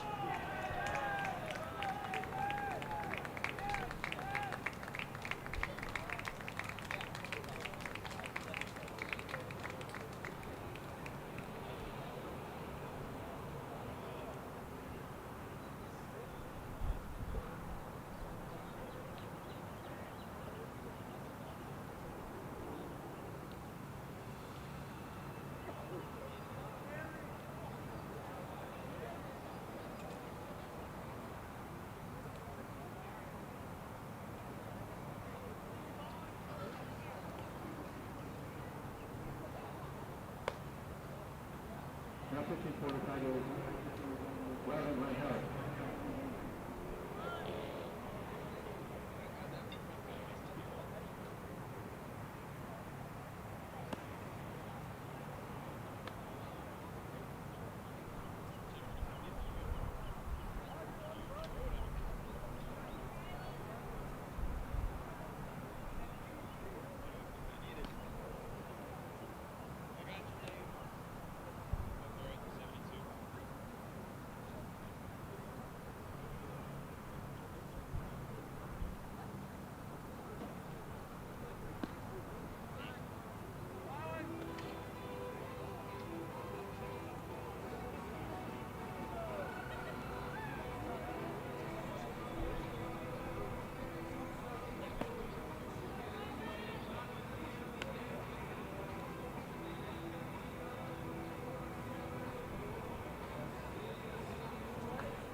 Welcome back to the campus of Trinity University. New arm on the mound for the Tigers is Rylan Rangel, making his 4th appearance as this ball gets away, and Smith will head towards second and easily take the extra base. Guy with 14 stolen bases on the year and does not need any help getting to second. Got it there, though. The wild pickoff attempt goes down as the 4th error of the day for Trinity. Now the job gets a little harder for Rangel. Comes in with an ERA of 4.5 through just 2 innings pitched. Faces the top of this Rhodes lineup. Misses inside 1-0. And that right there is why you're not a big fan of pickoffs, am I correct? Yeah, because that happens more times than they get them out. Larson hits this one deep to center field. Woodward going back, and it's over his head, over the wall. It's a ground rule double. So Smith will come in to score, and it is 9-3, the 4th RBI for Larson today. Very costly error on that pickoff attempt, because if hadn't gone with that one, then that run doesn't score there. You seeing my side of things now? No, I still think they're very valuable when done correctly. When done correctly. It's the operative phrase. And our hardworking friend Matthias Ridding behind the plate also very much likes them. Makes his job easier, but not right there. So the Lynx adding a valuable insurance run. Ball just skipping right over the 400-foot marker. You were hoping not to see that today. I was hoping not. Sun wasn't there, though. The sun wasn't there. All gone. Maybe the sun was scaring the ball away. It went away, and the ball went right there. Well, there you go. RBI double for Larson. And now Martins takes a strike. Hitless in today's game, but he has walked twice. Works with 1 down and a runner on second. Facing Rangel, the 8th pitcher used today by Trinity. Breaking ball misses in the dirt, nicely blocked by Ridding. And now this calls into question. You used 8 arms through 9 innings so far today, but you have a doubleheader tomorrow. It'll be interesting to see how the Tigers use their pitching staff. They have a lot of their big guns ready to go, but not a lot of guys for a lot of innings. Yeah, I think this day was definitely supposed to be a bullpen day from the start. I think that's what they were expecting. That's why they started with Nathanson in the first. Yeah, I don't think they were expecting him to go all 9. I think they were planning on using several arms that maybe haven't gotten a ton of opportunities in recent outings. This is chopped to Anderson on 3 hops. Makes a throw in time for out number 2. And better to have your bullpen day game 1 and potentially sneak a win out of it versus having to have a bullpen day game 3 and hope that they can pull through.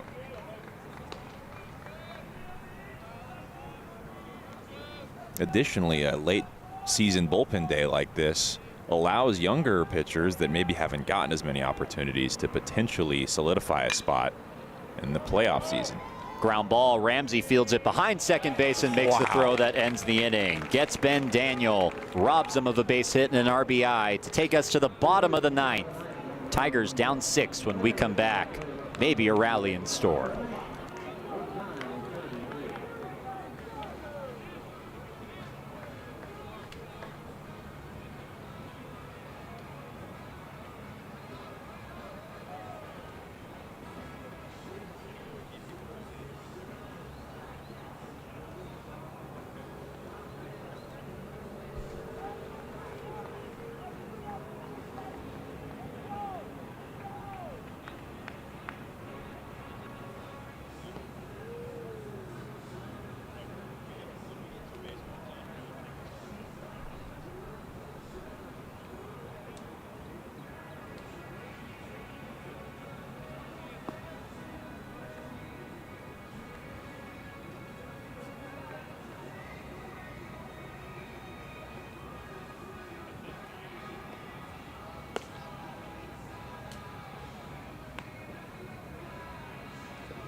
Welcome back to San Antonio, Texas. Tigers down to their final 3 outs as Matthias Ritting will lead things off.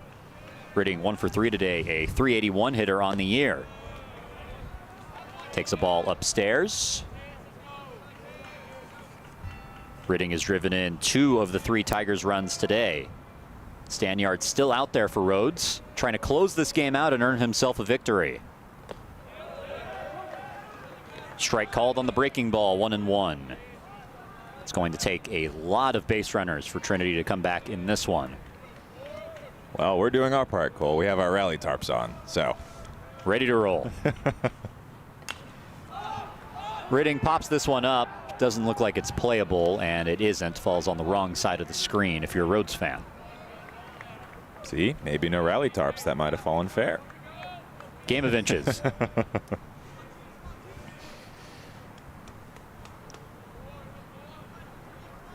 Ritting down 1-2. Pitch from Stanyard. Check swing, high and inside, evens the count 2-2. Yeah, tried to tie him up on the high fastball, try and get him to chase up the ladder, and it just didn't work. We've seen that become an incredibly popular 2-strike pitch. A lot of strikeouts in that location, but Ritting, a competent hitter, does not give into it. Tapped foul, and Ritting stays alive. Big thing that hurt Trinity tonight, 4 errors. The last one coming just in the 9th inning, and it cost them a run. The pickoff attempt that went awry allowed Smith to get to second, and he scores on the ground rule double. Would have been held to third otherwise. And it can be pretty difficult to win baseball games if you're giving up 9 hits and allowing 4 errors. 2-2. Close pitch. The Rhodes dugout wanted the call. Don't get it, and the count runs full. See, Cole, rally tarps, we get good calls. There we are. There's mine. The 3-2 pitch. Swing and a miss, that's strike 3. 1 down in the 9th. And a lot of fight from Ritting in that at-bat. Really doing everything he could to get on base, but after a long at-bat, finally sits him down. 3rd strikeout of the day for Stanyard. 1 down in the 9th, and he'll face Michael Lustina now. 0 for 2, hitless so far today. He has walked. Takes ball 1. Job just that much harder. And this is where they're going to look to leadership like Mikey Lustina. He's been here a long time. He knows the game. He knows what the plan is. And they're hoping to have that senior leadership lead them to victory here. Pitch misses high and outside. 2-0.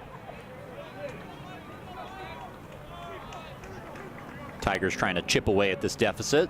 1 base runner at a time. Not going to hit 6 straight home runs. Strike called, 2-1. And that's honestly a good take for Lustina. He understands that not every strike is a hittable strike. Sometimes you just want to lay off of it and live to fight another day. Strike called, 2-2. And as you were saying earlier, you can't get it all back in one swing. The only thing you can do is just do your best to get on base and hand the baton to the next guy. Some communication between pitcher and catcher there. Already 1 down in the 9th, nobody on.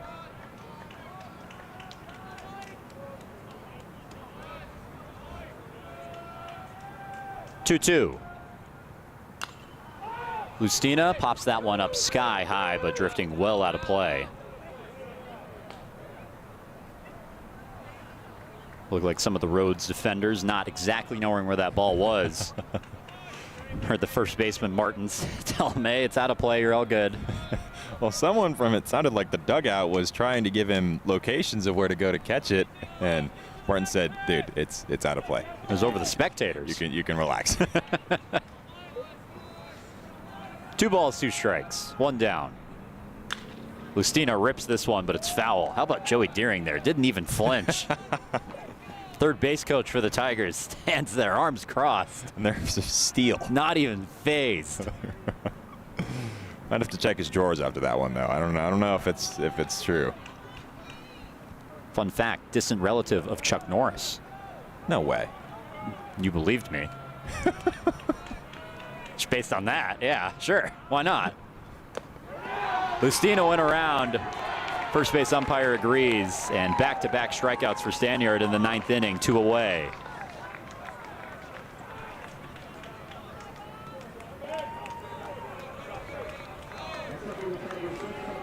And now it's all up to John Ramsey. Tigers down to their final out. Ramsey 1 for 3, a double back in the 2nd inning. Rhodes trying to lock down game 1. Big swing and a miss to get things going.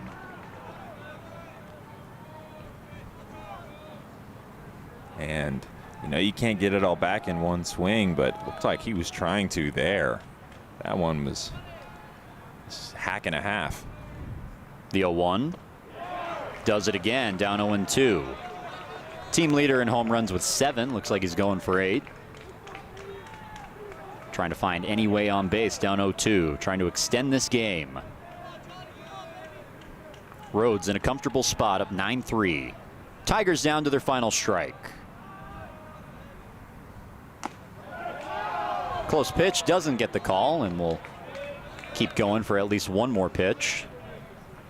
Stanyard thought he got him there. You'd think after 3 breaking balls in a row, if you're John, you got to expect a fastball here. 1-2. And another breaking ball. He's really going for that swing and miss after those 2 big swings. But good job by Ramsey to lay off of it. 2's on the board. 2 balls, 2 strikes, 2 down in the inning.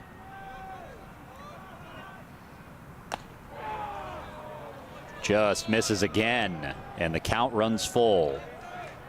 Was that another breaking ball? Couldn't tell on that one. It looked like maybe it was a cutter. Now the 3-2. Ramsey was down 0-2. Swing and a miss, foul tip to end the game. And Rhodes has emphatically taken game 1 of this series 9-3 and are now tied for first place in the SAA.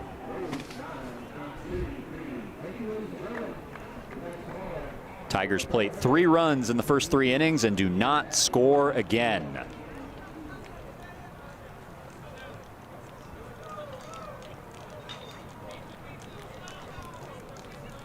Stanyard coming in relief.